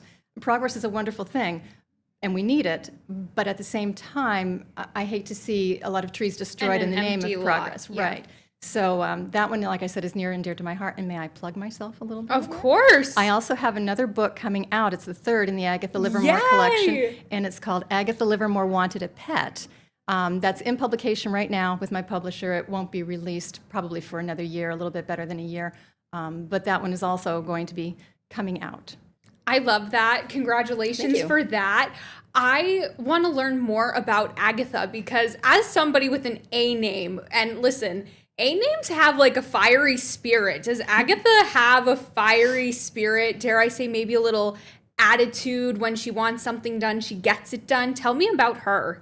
Yes, Agatha is a little girl with a big heart. And once she sets her mind to something, she makes sure she gets it done. So I will say that, but if you want the true story of Agatha. Okay, yes please, yes please. When my daughter was in middle school, a lot of her friends, and it was just kind of a thing for the kids to call their parents by their first names. And I was never a big fan of that. And so she came home one day and she said, "Mommy, what's your real name?" And I said, "Agatha." And she said, "No, it isn't." And I said, well, she said, "Why does Daddy call you Judy?" And I said, "Well, that's his nickname for me because he knows I don't like my first name. So he just calls me Judy because I wasn't about to start encouraging her to call me Judy." So that's where Agatha came. She said, "Well, then what's your last name?" And I just came up with Livermore just off the top of my head. And that's where Agatha Livermore, the name actually came into being. I love that. And it has like sentiment to you that you literally, again, put pen to paper and you can carry that memory with you forever. And I'm assuming now your daughter does know your real name. She knew at the time too. We were just, I would always tell my kids crazy stories and stuff. I did tell them too that the magic cookie spoon was because they wondered why my cookies always tasted so good. And I said, "Well, you see these little brown things in the cookies that you think are chocolate chips?" And they go, "Yeah." And I said, "Well, they're actually little bits of liver. But my magic cookie spoon," because I had a wooden spoon that I would mix the cookies with, "my magic cookie spoon makes them taste like chocolate chips." So that's where Agatha Livermore and the magic cookie spoon actually came into being. I love that story. I thought you were gonna, well, now I need to try your chocolate chip cookies. They're pretty good. Listen, any sweets, I am drooling at the mouth, and it's only 11 o'clock, so don't make me hungry. But you are local, correct? Yes, I'm from the Selinsgrove area. Okay, so I would hate to see you drive all the way back to Selinsgrove, make cookies, and then come back. But I'll tell you what, this just gives you an excuse when you launch your third book that you have to come back and bring me cookies. Oh, I would love that. I would absolutely love that. I want to talk about, maybe right before we go to break, I just want to ask, is there something writing these books, what did Agatha teach you after writing these books? The first one has a nice little life lesson at the end that I'm hoping resonates with adults as well as children. And when the idea came to me for that ending, I realized I was kind of talking to myself too. I don't want to give too much away. But sometimes we just need to try things that are out of our comfort zone. And this today is a little bit out of my comfort zone. But I thought, I'm going to do this anyways. I'm going to give it a try. And so Agatha has taught me maybe to overcome some of those fears. I love that. And I'll tell you what, I'm just going to put this out in the open. It was so nice talking to Judy over email because she said, "Oh, I'm so excited but slightly terrified." And I said, "Well, listen, we're going to be fine, but I do have 2 rules." I said, 1, you have to laugh at my jokes, and she's been doing that so far. And number 2, she has to have fun. And listen, you're doing good. I think you could take over as being the interviewer. And I love to see it. I'm so excited to hear more about these books. I can't wait. Tell people before we go to break really quick, where they could get their hands on the first two. Amazon, of course, Amazon, Walmart.com, and BarnesandNoble.com. Those are the 3 places that they're listed with. Everything on Amazon. And guess what? The holidays, Black Friday is literally right around the corner. The holidays are coming. They make great gifts, great stocking stuffers. You could wrap it. There, look it, I'm doing your shopping. I should be a personal shopper. And books are always a great gift. They really are. Baby shower gift, everything. All right, we're going to take a quick break. Are you going to stick around, or did I scare you? Absolutely, you did not scare me. We'll be right back on the red carpet.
Welcome back from break on the red carpet. I am joined with Judy Jessic, and I'm so excited to have you here today. We are talking all about your new books. You have 2 so far, 3rd in the works.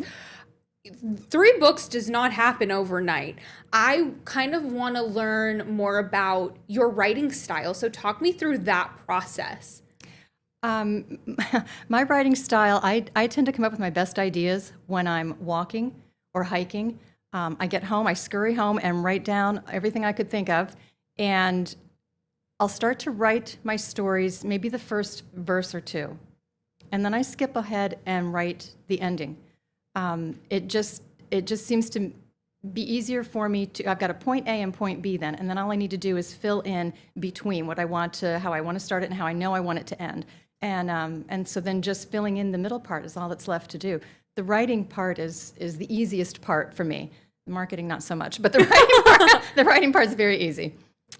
I'm so glad you mentioned about writing the first page, writing the last page. Block your author ears here, because I am one of those readers where I will read the first page and then I'll read the last page. I know, I'm so sorry, but that's what I do. And I'm like, okay, I could read this now because it has a happy ending. It's so bad. It is so bad.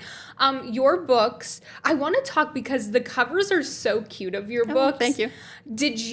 Where did that come from? Like, where did Agatha get her look from? From here. I'm not an illustrator, so my publisher did all the illustrations, but they're very, very good at asking me questions about what I want my characters to look like, which verses I want to have illustrated, please describe in detail what you want to have them doing, what the setting is, and so on. And so it gives me a lot of input, a lot of creative input into them. So Agatha, I thought she needed to be a little spunky, maybe have long red curly hair, and that was kind of my thought for her, was just to give her a little personality. Listen, again, I keep saying nothing says personality like an A name. If you want to give somebody an A name, you know they are going to have personality and a fiery attitude, and that's just what you're going to get. I also want to learn about just how long does it, because I think the writing process is fascinating. How long does it take you for each book? Okay, that is a good question, but I am not a disciplined writer. I can't sit down and just write a book page after page after page, day after day after day. I will come up with some ideas, I scribble them down, I'll develop them a little bit on a day when I'm feeling in the mood. I'm very sporadic with it. Sometimes I'll put things away for a couple of weeks, pick them up again, might write for maybe 3 days that week and put it away again for another month or two. And it just, so it's very difficult to tell you how long it takes me to write a book, because it's just all over the place like that. Once I get it written, once I really feel like I've got a good draft, then I can sit down and really focus on polishing it up and so on. But I would guess, if I had to put a number to it, that maybe I'm doing them in a month or two. Okay, but you know what? Because they're short. I'm sorry, they're short little, they're just like children's picture books. So it's not like I'm writing a novel. No, but I love when you said, I pick it back up and I put it away. And that's to me kind of the best way to go about things. Like, if there's no exact timeline, Rome wasn't built in a day. Right. So I think you doing that gives you time to process what you wrote and then go back. And I love that. Exactly. How long would you say for just like a bedtime story? How many pages? How long would you say one of your books to get through is? They're 500 words. Okay. Approximately 500 words. And because they rhyme, they're very smooth, easy reading. It's only going to take a few minutes to sit down and read one of them to somebody. So it's not. I love that. I just want to go back because I'm just fascinated by you and like how you got into writing. Did you in high school, do you remember any teachers or even in grade school who said, like, Judy, you need to pursue this as a career?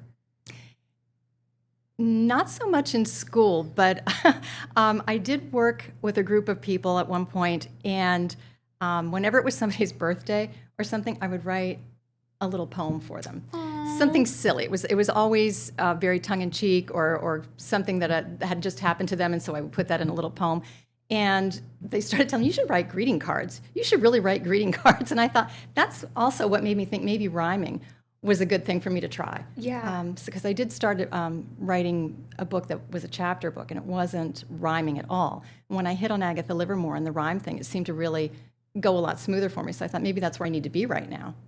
Is you mainly focus on your Agatha series, but is there a chance for you to sit down one day and write like a teen novel? Yes. Oh, wait. Well, not a teen novel. I'm actually working on an early chapter book for early readers. Okay. And I'm trying to inject some humor into it to maybe keep children's interest a little bit better. Agatha's a female character, obviously, with her name, but I do have a male character in the next one. So if that appeals to little boys, maybe, I don't know, but it should appeal to everybody, but if it appeals to little boys, maybe who are more reluctant readers sometimes, that's what I'm hoping for. Listen, I was always such a reluctant reader, like in my early days, just because of my dyslexia. Like I literally, when we played popcorn, do you remember that from school? I do not, no. I'm way older than you. Stop it. When we played popcorn in school and like the teacher would just call on us randomly to like read, I'd literally go around the room and be like, okay, which paragraph do I have to read? Just because like I didn't want to sound, not as smart, because I did forensics for many, many years, like speech and debate for many, many years. When it came to reading, I love to read, but I'm a slower reader. So I can appreciate how you really are going out of your way to appeal to younger audiences who might need that extra help or push to pick up a book. And I love that. Thank you. I love this episode. I'm so excited. I don't want to be wrapping up soon. I really don't. Remind us one more time about your 2 books that are out now and then your 3rd one in the works without any spoilers. Agatha Livermore and the Magic Cookie Spoon is my first book. That one reinforces the alphabet for little ones, teaches a nice little life lesson at the end.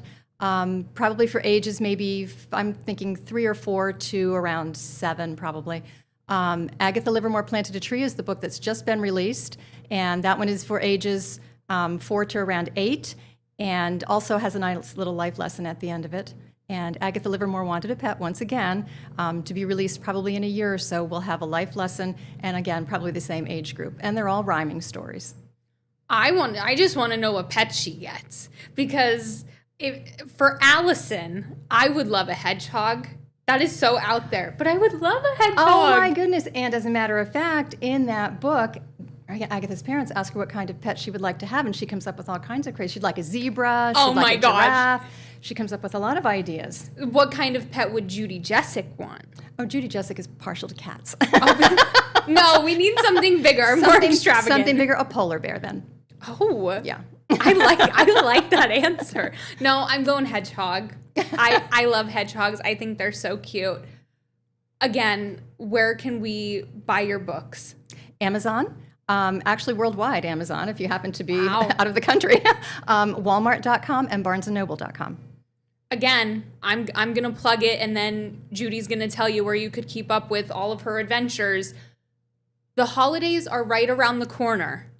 Look you could pay me for your PR. We can do that. The holidays are right around the corner. It's not that hard. Go to the store, shop on Amazon. They'll deliver the book right to you. All you have to do is wrap it or put it in a stocking. That's it. That's the hard part, is just waiting for it to get here, because I'd be impatient waiting for the book to get here too. Judy, where can we keep up with you and all of your adventures and all of Agatha's adventures? I don't have a website just yet. That's probably going to happen next year, I'm thinking. But right now you can find me at Author Judy Jessic on Facebook and Author Judy Jessic on Instagram as well. And please note, my first name is spelled Judi, so you'll have to look for it, Judi Jessic. Yes, your lower third on the camera does say okay. Judi, so it'll tell everybody, so there's no excuse not to go follow her. Judy, thank you so much for being on the red carpet today. This has been absolutely wonderful. Thank you for having me. And she said off camera, next time, 3rd book release, she's coming to talk about it, and I'm trying those cookies. I promise. Okay, I love that. I love On the Red Carpet with Allison. It has been another great episode. Remember, all of Judy's books the 2 are on sale now. Got ahead of myself. Whew. The 3rd is coming out, in the process of it, about next year. As always, it's been fun on the red carpet. Joey, you know what to do. Roll that outro.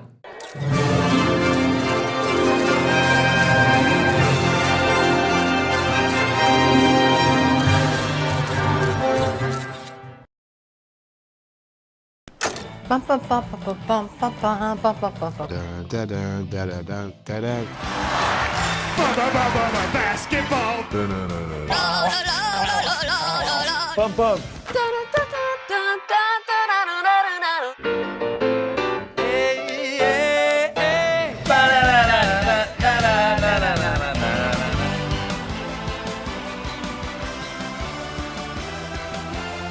John Test still got it.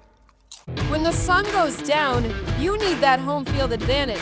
When officials see my name on a caller ID, they answer. Yeah, Chief, can you update the situation? Watch the team with the home field advantage. Only on WBRE and WYOU. We start tonight with some breaking news. Together with you, we're making bold changes. PA homepage is now 2822news.com. A new name that better reflects who we are. Still your home for headlines, breaking news, and local sports. Plus, one of America's most accurate forecasts. But with a new modern name.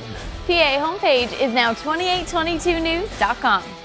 Together with you at home and on the road, download the 2822 News app, available in the App Store and Google Play. Want to see your photos and videos of the weather on our newscasts? Report it. Beautiful sunrise? Report it. Tree down on your road? Report it. You can see your photos and videos on 2822 News, and we'll give you a shout out. Uploading is easy. Look for Report It under the News tab on pahomepage.com or from our family of apps. And we'll see you on TV. Report it to 2822 Weather. It's weather designed for the future. Accurate and dependable. Sunrise to sunset, you get what you need to plan your day with confidence. Future Alert Weather, only on 2822 and 2822news.com. Future Alert Weather isn't just your forecast, it's your ultimate advantage. Accurate and dependable, you get what you need to plan your day with confidence. Future Alert Weather, only on 2822 and 2822news.com. Bum, bum, bum, bum, bum, bum, bum, bum, bum, bum, bum. Basketball. Bump, bump.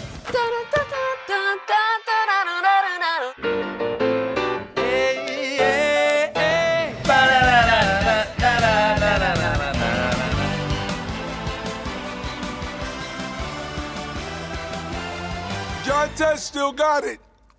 When the sun goes down, you need that home field advantage. When officials see my name on a caller ID, they answer. Yeah, Chief, can you update the situation? Watch the team with the home field advantage. Only on WBRE and WYOU. We start tonight with some breaking news. Together with you, we're making bold changes. PA homepage is now 2822news.com.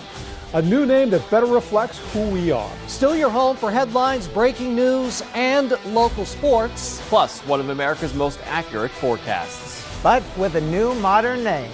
PA homepage is now 2822news.com. Together with you at home and on the road, download the 2822 News app, available in the App Store and Google Play. It's weather designed for the future. Accurate and dependable. Sunrise to sunset, you get what you need to plan your day with confidence. Future Alert Weather, 22.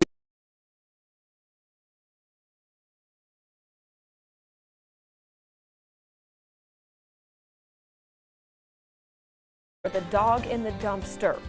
And prep's underway for a big visitor. All you need to know are the dog in the dumpster.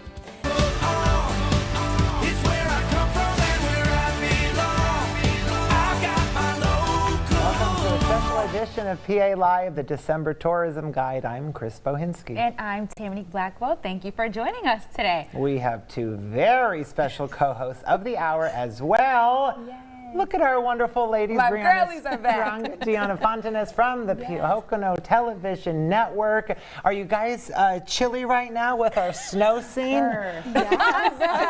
Yes, and we dress holiday festive today. It was a few months ago where we forgot to dress festive, so I'm like, it's December, we gotta go. We gotta start it. Well, listen, we have a lot to cover today, so let's begin, because I know one of the traditions that people love in the Poconos are the snowmen of Stroudsburg. Yes. the snowmen. 60+ life-size sculptures are now out through February 28th. Go on a scavenger hunt, find them around town. Look at that kitty cat. So cute. A lot of the participating businesses have maps in their stores, so you can go in, pick up a map, go around town, and find your favorites. Wait, it's a great tradition. What are these made out of? So they're made out of styrofoam balls, and local artists, yeah, Tammany, you wouldn't know this. You're new to the area. So local artists submit designs and make them and bring these life-size sculptures to life. It's by an organization called Go Collaborative, and it's really a way to bring artists and the community together and really bring a boost to small businesses in Stroudsburg during a time of year that's typically slow. So yes, all made by artists in the Pocono Mountains. And it's fun to walk around and like take selfies with them and do like a scavenger hunt and see how many you can find. Yeah. Now, if we really want to see a real snowman, we can go hit the slopes. A lot of folks are already on the slopes for the season. Yeah, we have 6 amazing ski resorts. And don't worry, if you don't know, there's lessons that they do for skiers and snowboarders. And you want to get out. We have a lot of that open this weekend and some opening next weekend. And this is the best season to get out and try something new. And snow tubing as well. Yes, snow tubing. Me and Bree did that this year. I came back and it was very fun. It was so much fun. Yes, and you talk about those lessons, and I think so often maybe people think, oh, that's for like a total newbie, maybe someone in their teens. No. You see the people getting lessons, and it's all ages. It starts from like 2 or 3 years old. My goddaughter's a skier, and she started at 2, all the way to like in your 60s and 70s. Wow. I met a season pass holder the other day. I did a story for Shawnee, and she has been going there for 40+ years. So it's like, it doesn't matter when you start or when you finish. Full snow that comes down from the skies and the heavens, but also all of that freshly made snow that they're pumping in every day. So you really get that experience. And I know a lot of people comment on how things aren't patted down maybe at like other resorts or in the wild, but for the non-skiers, maybe we can just go to the Sherman. That's where you'll find me, at the Sherman Theater in downtown Stroudsburg. The Pocono Mountains Visitors Bureau are really excited to assume management of the theater. So you're going to see a lot of great and exciting acts, a lot in December and January, and then going into the new year. So you could see what's coming up at shermantheater.com. Yeah. It looks fun. What kind of shows, besides the ones that you guys mentioned, do they normally have like throughout I feel the year? like it's a mix. So you have local artists, you have bigger names, you have comedy shows. It's kind of like an array of everything. So there's something for everyone. Yeah. And a lot of events and festivals like, of course this sticks out to me, Beer Fest, Wine Fest. There really is something for everyone. And it's this small little intimate theater that even if you're in the back of the theater for a show, the artist is so close to you, which is just amazing. And also the train rides that people love. Choo choo! We love it. We got to experience the trains this year, and there's one in Honesdale and one in Jim Thorpe. So we have our scenic passenger trains that you can kind of just enjoy, see the views, see the small town, and then once you get on the train or off the train, either before or after, you can explore the town. So you can go shopping, go eat, and then get to enjoy these amazing views. Yes, and a lot of Santa trains going on too. Mm-hmm. I know the video wasn't specific to winter, but Santa trains, you could bring your nephew. A lot of fun and festive holiday trains. I love that. And I think what the overall theme of today's show is the winter in the Poconos is truly a Christmas holiday wonderland. And we hope throughout the next hour you will enjoy that. So you all stick around at home. More with the December Tourism Guide when we return.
and credits.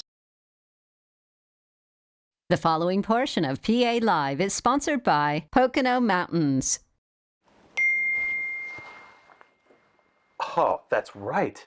Hey folks, Jim Hamill here, and it is time to go shopping. So let's put work on hold, and I want to take you on a tour of some great spots to pick up gifts, not just during the holidays, but any time of year right here in the Pocono Mountains. Come on along.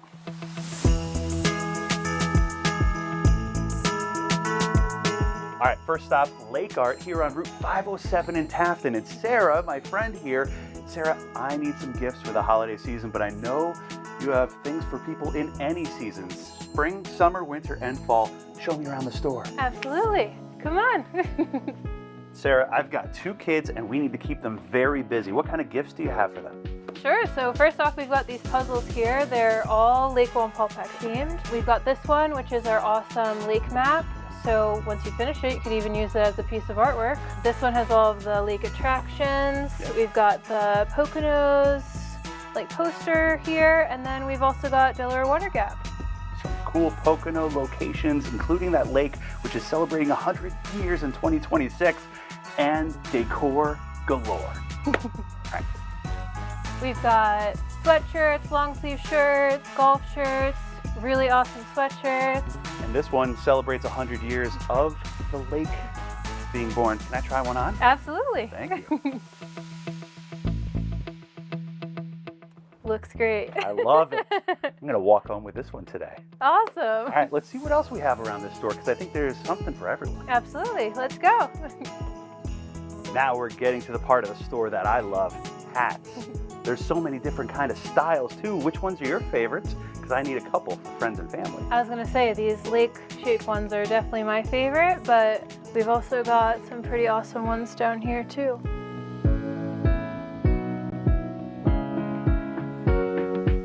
All right, Sarah, one last reminder before we wrap up our shopping trip at Lake Art here. Small things you guys have, like keychains that double as bottle openers. Yeah, we got pillows.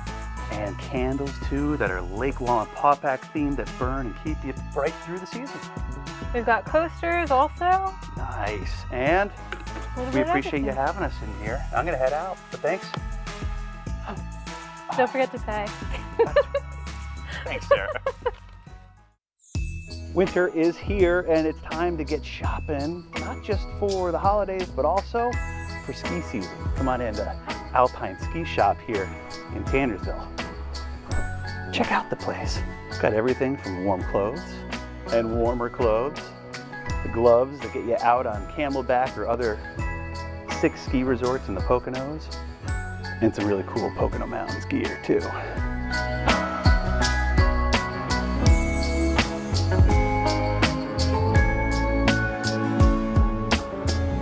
So even if you don't get out on the slopes, these are perfect gifts here.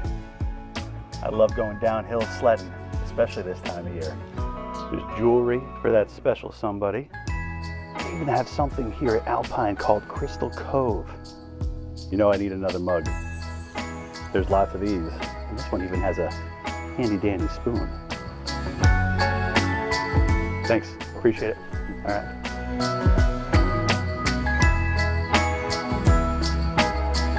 The first thing people notice when they walk into our store is how nice it smells. And that's because we have a lot of locally made soaps and candles and other skincare products. And then as they walk through the store and see the local artwork and the local pottery and the local ironwork, as well as all the fair trade items, one of the last things they say before they leave, whether they've bought something or not, is usually, "This has been the best store." The owners at Local Fair and Jim Thorpe pride themselves on all things local and fair trade. So a few of the products that we have almost as soon as you walk in the door, you have this wonderful smell. And I say, yep, there's a bunch of soaps over here. So all of these soaps are locally made by Conjured. Not every town can brag that they have their own local blacksmith, but we can. Shannon Kuhn of Oak Street Forge makes these Krampus bells for us. And these are a hit. We are so lucky here in Jim Thorpe to have really amazing visual artists, painters, drawers. We have several different artists here that we can represent.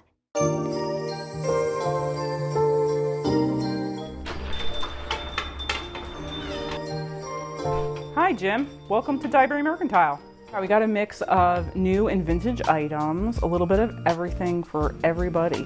3.5 years here on Main Street in Honesdale, and we're loving it every day. Seeing new people from all over the tri-state area, local people as well. Dyeberry Mercantile is 2 floors of finds, from cool vintage items to local history and clothing, candles, and jewelry. Come on upstairs, I'll show you some more.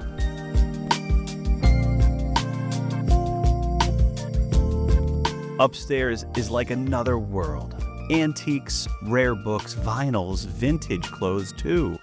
All of these local spots to shop support locals like your neighbors. Supporting the local economy, local families, everything in the town. You're supporting more businesses to come to these areas for you, the customer, and for your community. And most of the prices are very competitive to the big box stores or even the mall or online shopping, and you get to be greeted in person. Happy shopping. This has been Jim Hamill with the Pocono Television Network. The previous portion of PA Live has been sponsored by Pocono Mountains.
The following portion of PA Live is sponsored by Pocono Mountains.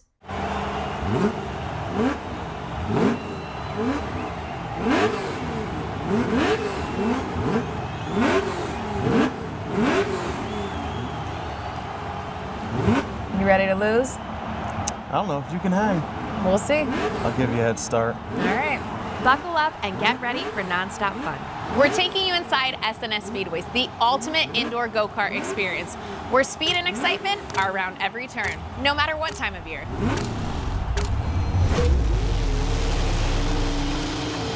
New owner Brian Ace developed a passion for racing at a young age. I started when I was 13 years old. I started racing ATV motocross, and then I decided to go from motocross to flat track racing type, different racing, but still on the four-wheeler side of it. I raced from 13 to 35, so a long time. I love the sport. I love the camaraderie, the community, all of that. So when I saw the opportunity to take on a place like this, I mean, it's S&S Speedway. Come on, who doesn't have fun here, right? So I was grateful to have that opportunity. Going from motocross to indoor karting was a different world for him, but his love for racing is still there. When you race motocross or flat track, whatever kind of racing, there's always a lot of prep, right? The prep is all week with just 1 or 2 bikes. This prep is 16, could be up to 3 per day depending on how rough the crowds are that day, you know? So it's a constant. It feels like I'm getting ready for a race every single day. My passion's still there for racing. I mean, racing is racing to me, whether it's go-karts, dirt bikes, four-wheelers, NASCAR, it's racing. So it's competitive. And again, you know, I've met so many good people along the way through racing, and you know, it's turned into this. It's turned into indoor go-karts, and I love it. Some of the numbers on the carts aren't random. They hold special significance from Brian's racing career. So on these cars, these are all sponsored cars. Everybody that's on a car is a sponsor. Most are local. And some of the numbers are chosen by the sponsor, but there are actually some numbers that are not chosen by the sponsor. And those numbers include the 3, the 454, the 338, and the 21, and the 424. And they're all the guys that I used to race with. So I put their numbers on these cars just because that was something really cool that I traveled with those guys. You know, I can kind of look out and see their numbers still, and you know, there are days that I miss. So that's kind of the story behind some of the 3-digit numbers. S&S Speedways is different than other indoor go-kart facilities, and it delivers an experience you won't find anywhere else. What I love about it is seeing their reactions when they walk in, because again, no one knows what to expect when they walk through these doors, and they see it and their faces light up, which is awesome.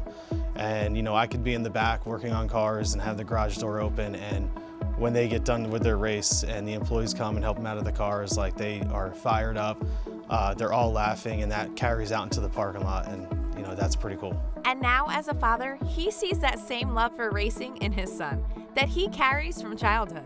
It makes sharing that passion, whether with his own child or with the customers who race here every day, feel even more special. He's here every day with me, and he's constantly wanting to get in the cars. He drives me nuts all the time, and for 8 years old, he can wheel one of these actually really good, so it's pretty cool. Sharing my passion with the people that walk in, even the employees that work here, racing has always been such a passion of mine, and you know, to be able to share that, you know, with my son and see his passion develop for racing and having a place like this is really second to none. This place is perfect for birthday parties, corporate events, bachelorette groups, or just a fun night out. They're now open Tuesday through Sunday. And don't worry, before you hit the track, they'll go over all the safety tips. So grab your friends and get ready to race. If you're visiting the area or just looking for something different to do, you definitely have to put S&S Speedways on your list. Come check it out. You might just be surprised how much you love it. I'm Deanna Fontanez with the Pocono Television Network. The previous portion of PA Live has been sponsored by Pocono Mountains.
News.com. The following portion of PA Live is sponsored by Pocono Mountains. The duo behind one of your favorite restaurants in the Poconos and a well-known hospitality group in the region have teamed up for a brand new venture just beyond these doors. Hop on over to the Frogtown Tavern in Stroudsburg, the newest spot making a splash on the Poconos hospitality scene. Like you're in like a cozy tavern living room. You got the dark wood floors and the beams. The bar creates this nice, like, warm, intimate feeling where you can settle in and have a drink, maybe watch football on Sundays, along with a great food program. And you got a great menu here.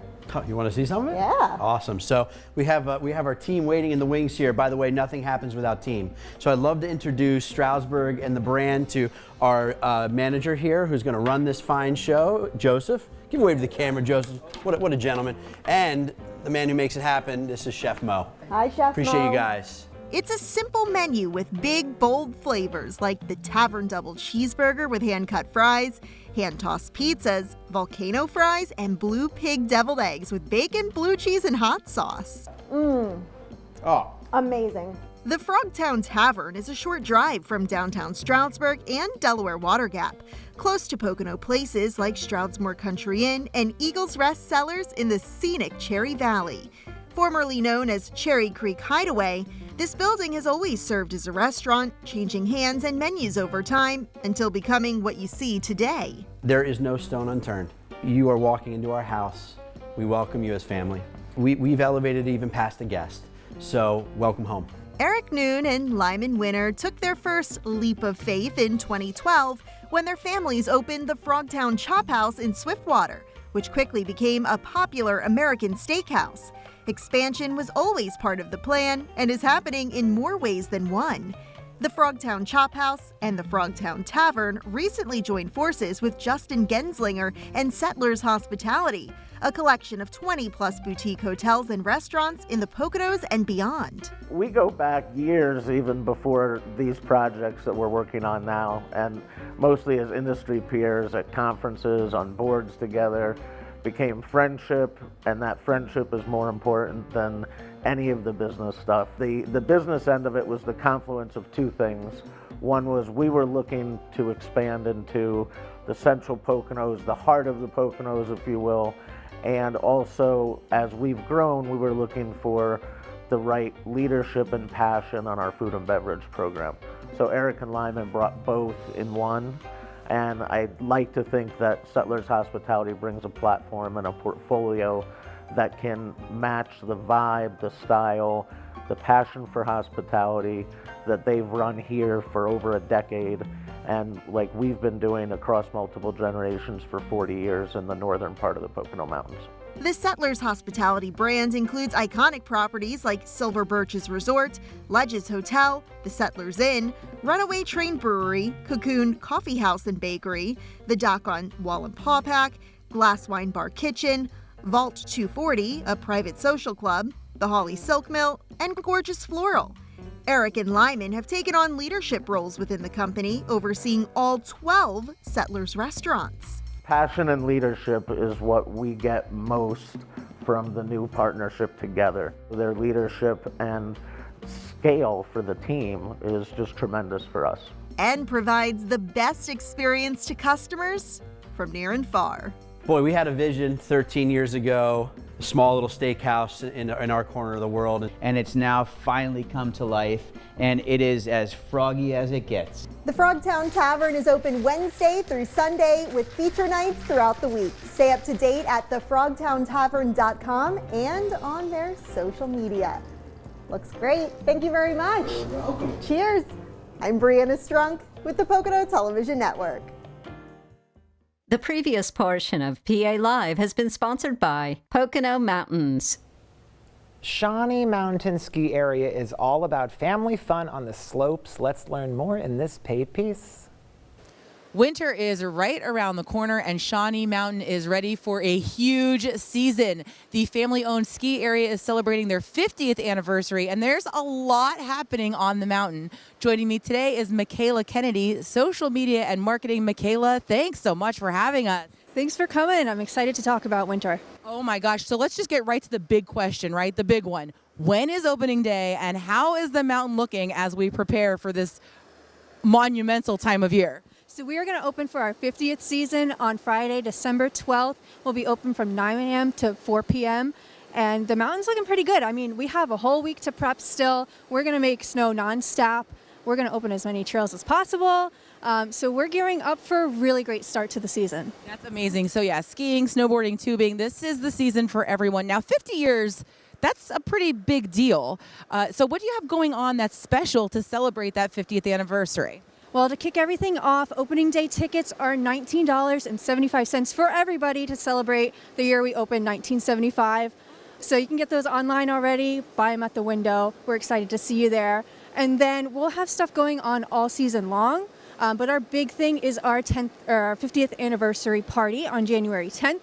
We're going to have stuff outside, up on the mountain, inside, live music. It will be a legitimate party here to celebrate 50 years. Yeah, it's a really big accomplishment. So I think we need to mark the date for January 10th to be here for that celebration. Now, there's always something new happening at Shawnee Mountain. So tell me a little bit about some of the new programs you are unrolling and unfolding as we come into this season. Yeah, so we were really catering to our snowboarders this year. We found there was a gap in some programming for them. So we'll be offering first our snowboard development program, which is a multi-weekend program for snowboarders to come in and learn some more skills with one of our trained instructors. So that's available to sign up for online. But we also have a more casual club called our Snowboard Coffee and Talk. It's a funny name, but it's really what it is. You're going to come in, snowboard, learn a few things, have some coffee, and just make some friends while you're learning. So this is the season for people like me who don't know how to snowboard to be here and take those lessons and chat with everybody. Yeah, snowboarding and skiers, we want you all to come in. If you've never done it before, we'll help you learn. We're really excited to teach it to never-evers and also people who have done it before and need some refreshers. Amazing. So for folks who are ready to lock in their winter plans, where do we go to get these tickets? And is there any kind of benefit besides, well, the 1975 pricing to getting them a little bit early? Yeah, if you buy online, you're going to save up to like 20% off of ticket window prices. So we always recommend buying online. If you're not sure about the date, there's a flex ticket so you can have some flexibility with when you come. And we have things like our 2-day pass, which is not locked into a date. So that's 2 days any day this season. So we have a lot of great deals online that you can purchase already. Amazing. All right. So how do we find out more and keep up to date with everything happening in Shawnee Mountain? Our website is awesome. Go to ShawneeMC.com. But we're also big on social media. So Instagram, Facebook, even TikTok, we're there telling you everything.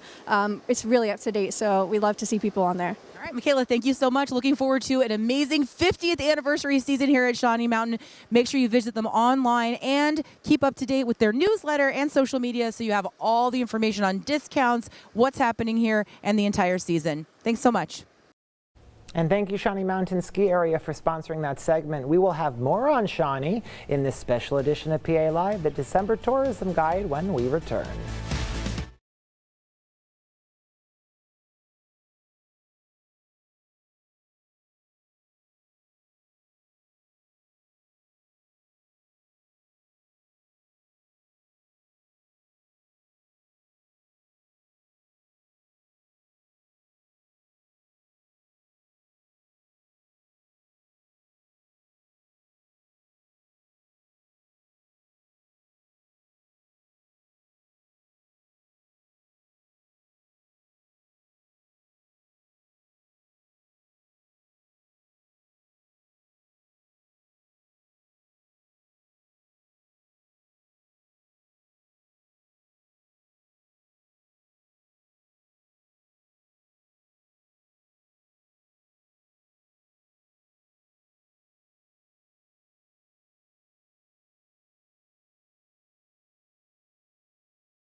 The following portion of PA Live is sponsored by Pocono Mountains. For half a century, Shawnee Mountain Ski Resort has been the place where families, friends, and ski enthusiasts have come to enjoy the slopes. This year, they're celebrating their 50th anniversary, honoring the history, the community, and the love of the sports that have kept guests coming back season after season. For 50 years, these weeks before opening day have marked the beginning of a yearly tradition. Soon these mountains will come alive again, just as they have for generations. Day one, we started without a lodge, even at the summit. It was an upside down ski area. The lodge was at the summit. You skied down the mountain and then you found your way back up.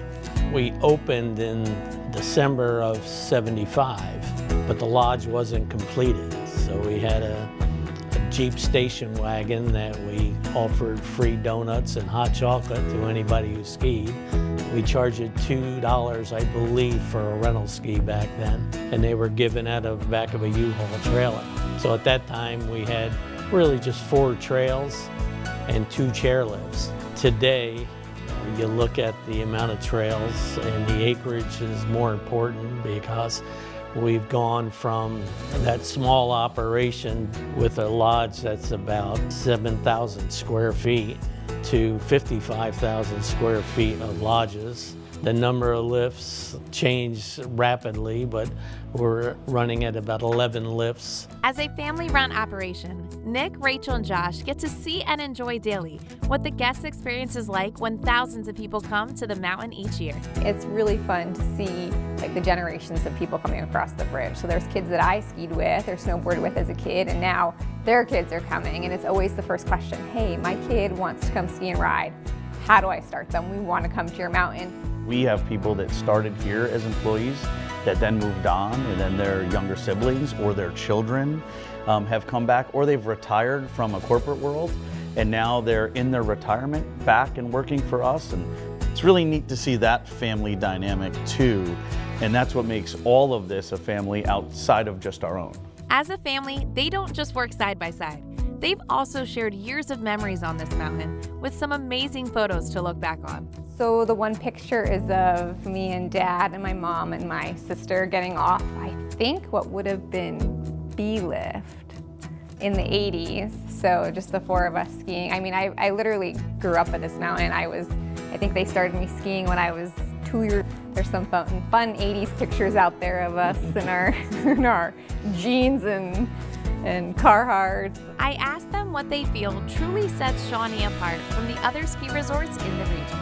You know, we're not just making the decisions behind the scene. Like if anybody has something, chances are they're gonna see one of the 3 of us walking around, reading them even, or a lot of times somebody's like, hey, who's that guy who's always walking around? Like, no one knows who he is, but they see him, and I think that really makes us stand out. I mean, it says a lot about us, right? If you've been coming here for 50 years, it means a lot to us, and the fact that those are the people that our guests want to hear from. We could tell them till we're blue in the face, we're amazing, come see us, but you know, that person who said, I've been here since the beginning and I'm a season pass holder every year, and I tell my friends and my friends' friends, and I bring my kids and my grandkids, that is really special. Eileen, a season pass holder, has been part of this mountain family since the early days, renewing her pass year after year. We went on a skiing trip, and my sons, they love skiing. They took a lesson and did well. My husband did well too. Well, I couldn't stand on the skis. So then when we came back home in Pennsylvania, I said, let's go to Shawnee, because I thought it's a great place to have for a family. And I like winter. So I came here, and voila, I took a first lesson, and I did fairly okay. There was an adult program that just formed, so I joined the adult program. So it was back in the 80s, and the instructors never gave up on me. Over the years, Eileen and her family have enjoyed some great memories here and are excited to celebrate such a huge milestone. I remember the 25th anniversary, and they had the fireworks, and the little ones from Skiwee have grown up. We watched them grow. They became family. And just to see that interaction with all the instructors and friends, this is a big event for something, a small mountain, a family mountain, and to celebrate 50 years. There's so much history in it. Thanks for choosing us, right? I mean, there's a lot of options, and we don't take it lightly that they decided to come here, and it means a lot to us, and we appreciate it, and we don't take it lightly that they decided to spend their day with us. From its first chairlift to today's busy slopes, continues to be a winter destination for all ages. Here's to 50 years of snow, adventure, and memories. I'm Deanna Fontanez with the Pocono Television Network. The previous portion of PA Live has been sponsored by Pocono Mountains.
The following portion of PA Live is sponsored by Pocono Mountains. Hi folks, it's Jim Hamill, and for the better part of 2025, we've been showcasing state parks in the Poconos, state forests. These are publicly accessible places that you can get outside and you can enjoy. And here in northern Wayne County, north of Honesdale, my friends Sue and Craig are joining me here. Lackawanna Sanctuary, which we've featured before, administers this entire beautiful Browning Beaver Meadow Sanctuary, which we want to check out. This is where people can start, right, Craig? Exactly. Beautiful spot off of Holly Road. We love people to park here, grab a trail map, go to the trails, learn a little bit more. There's a lot of signage now on properties. People can learn the history of the property, a lot about the ecosystem here. I do want to take you out here, though. This looks like a great vantage point to check out. Yes. The sanctuary gets its name obviously because there's beaver activity, right? Browning was one of the families who owned the property at the time. Audubon took it over, made it a birding sanctuary. Believe it or not, I believe they sometimes count anywhere between 75 up to 75 birds that they can see, species of birds on this property. So this is a viewing platform to look out and see the birds. So Sue's got her hiking shoes on, you too, me as well. So we're gonna go take a little hike here at Browning Beaver Meadow Sanctuary. So this is where you can access the trail here at Browning Beaver Meadow Sanctuary, the Wood Duck Trail, but the important thing to note to folks, make sure you're staying on the trails and respecting adjacent landowners. Exactly. All right, let's head out.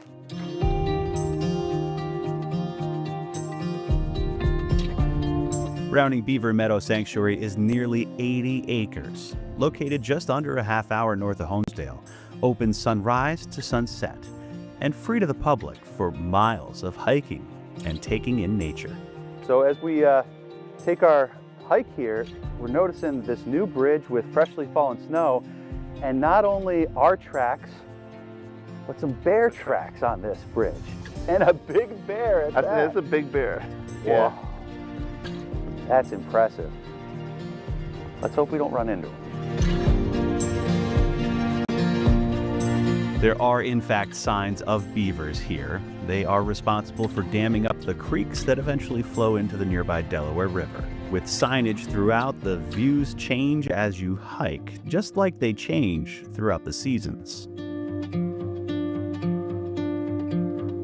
Craig, this time of year as we head into winter really gets me thinking about the outdoors and the benefits that it has for your mental health. So a place like Browning Beaver Meadow Sanctuary lets people get outside, get that fresh, crisp air, but also to be outside with nature and benefit their own mental health. Right, I feel like, you know, the given fact is that being outdoors, being in sunshine, you know, even on a cloudy day helps. You know, you reconnect to nature, does something for your mental health. It kind of like allows you to disconnect from the world, you know. I love to say to people, leave your phone in the car, right? Unless you want to take photos, right? But you'll have a whole different sense of the world when you go out and like reconnect to nature where you're supposed to be, right? And even that idea of left foot, right foot, left foot, right foot gets that brain functioning and processing things, feelings, and other. Yeah, I know. There's so many studies out there about what nature does for, you know, PTSD, depression, and that kind of stuff. And I think that's something that people forget. That's why we have to encourage people to get out on the trails and to reconnect with the world around them. This is a great place to do it.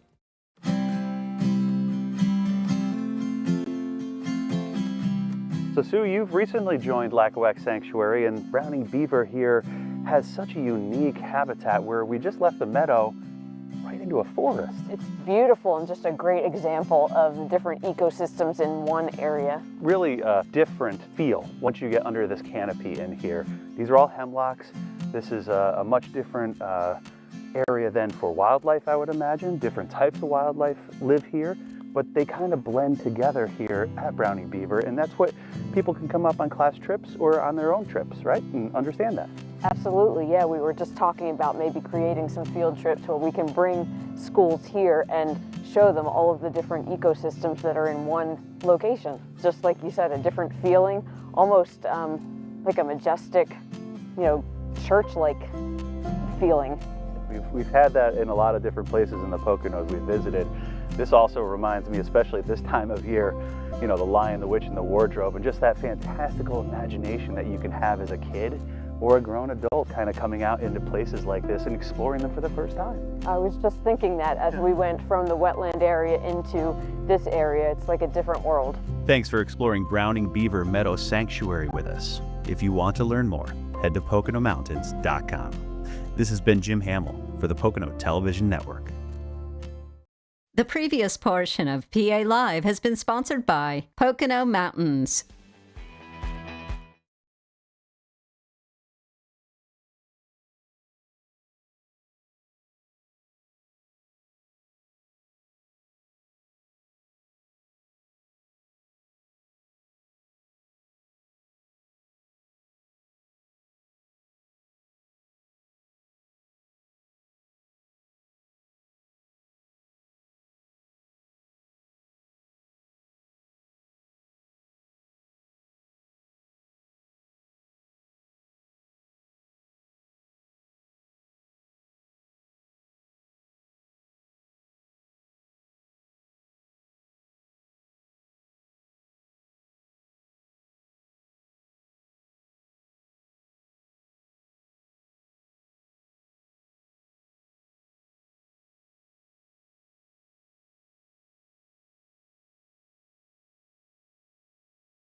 The following portion of PA Live is sponsored by Pocono Mountains.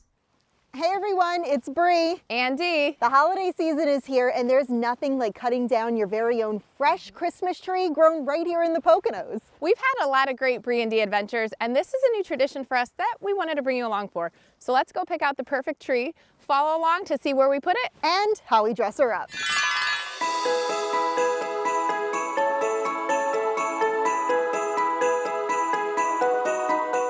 We're at Walker's Tree Farm in Lehighton, not too far from downtown Jim Thorpe with Diana. Diana, this farm has been in your family for a really long time, multi-generational.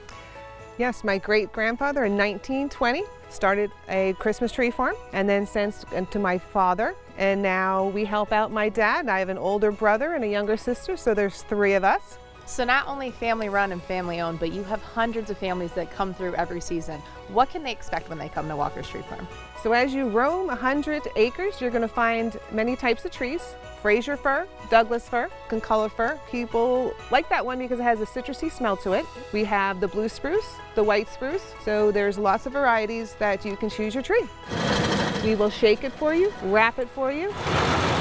And we have from 1 foot all the way up to 20 feet. We give you a saw, a measuring stick, and a wagon. You just roam that 100 acres. But if you do need help, we have gentlemen that will come around and help you cut the tree down if you need it. Are we gonna need help today? I don't think so. I don't think so. I think we got this. Should we go find out? Yeah.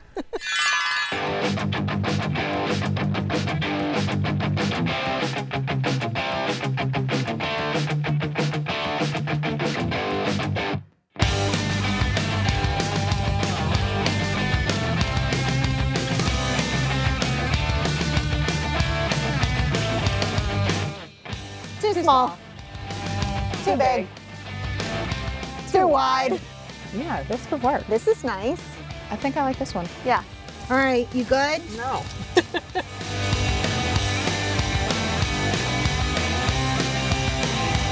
Like halfway through. There's no chance. Get on your knees. We're gonna be here for like 3 hours. What, the sheriff's on now? Oh, she got it!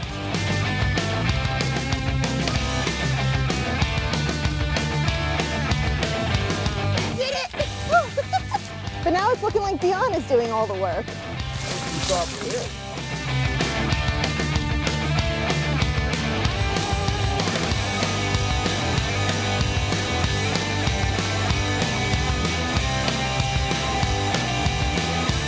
That was an adventure. So now that we found our perfect tree, Diana, tell us what else you guys offer. I see you make handmade wreaths here and you have a gift shop. Yes, all our wreaths are handmade. I make them. My sister decorates them. It's kind of a family effort. We have from 16 inches all the way up to 5 feet. We take special orders. We customize whatever you would like. And the gift shop. There's a lot in there. We love the train. Yes, and the kids love looking up and seeing that train go around the gift shop. And of course, your favorite ornament to put on your Christmas tree for this year. So we talked about the wreaths. What else do you guys offer here? Some of our popular items at this time of the year are kissing balls. For our grave sites, we have the grave blankets. For the cemetery sites, we have logs. You can use the centerpieces for them as well. And besides the Christmas trees, Walker's Tree Farm offers a lot in other seasons as well. Yes, during the fall we have tractor-drawn wagon rides that take you out to the beautiful fall foliage through our farms. We do those by reservations. Usually it's 10 people or more. And then also the weekend after Thanksgiving, we'll have horse-drawn wagon rides that can take you through the fields to find your perfect Christmas tree. And the scenery here is stunning. You offer a wedding venue as well. Yes, we actually just had one this past summer. You pick whatever location you want as the backdrop for your ceremony, and there you have it.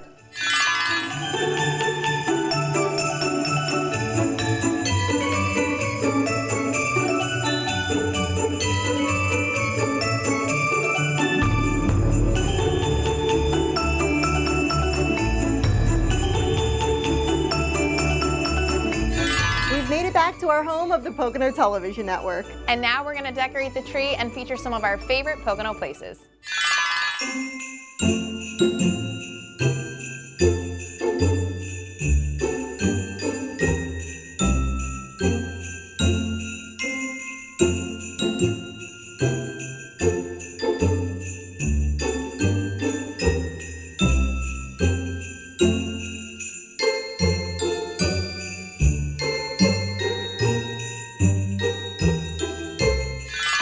last but not least, we have one final ornament to add to the tree. Thank you, Walker's Tree Farm. We had such a fun experience today. Happy holidays. We're Bree and Dee with the Pocono Television Network. The previous portion of PA Live has been sponsored by Pocono Mountains.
Nation.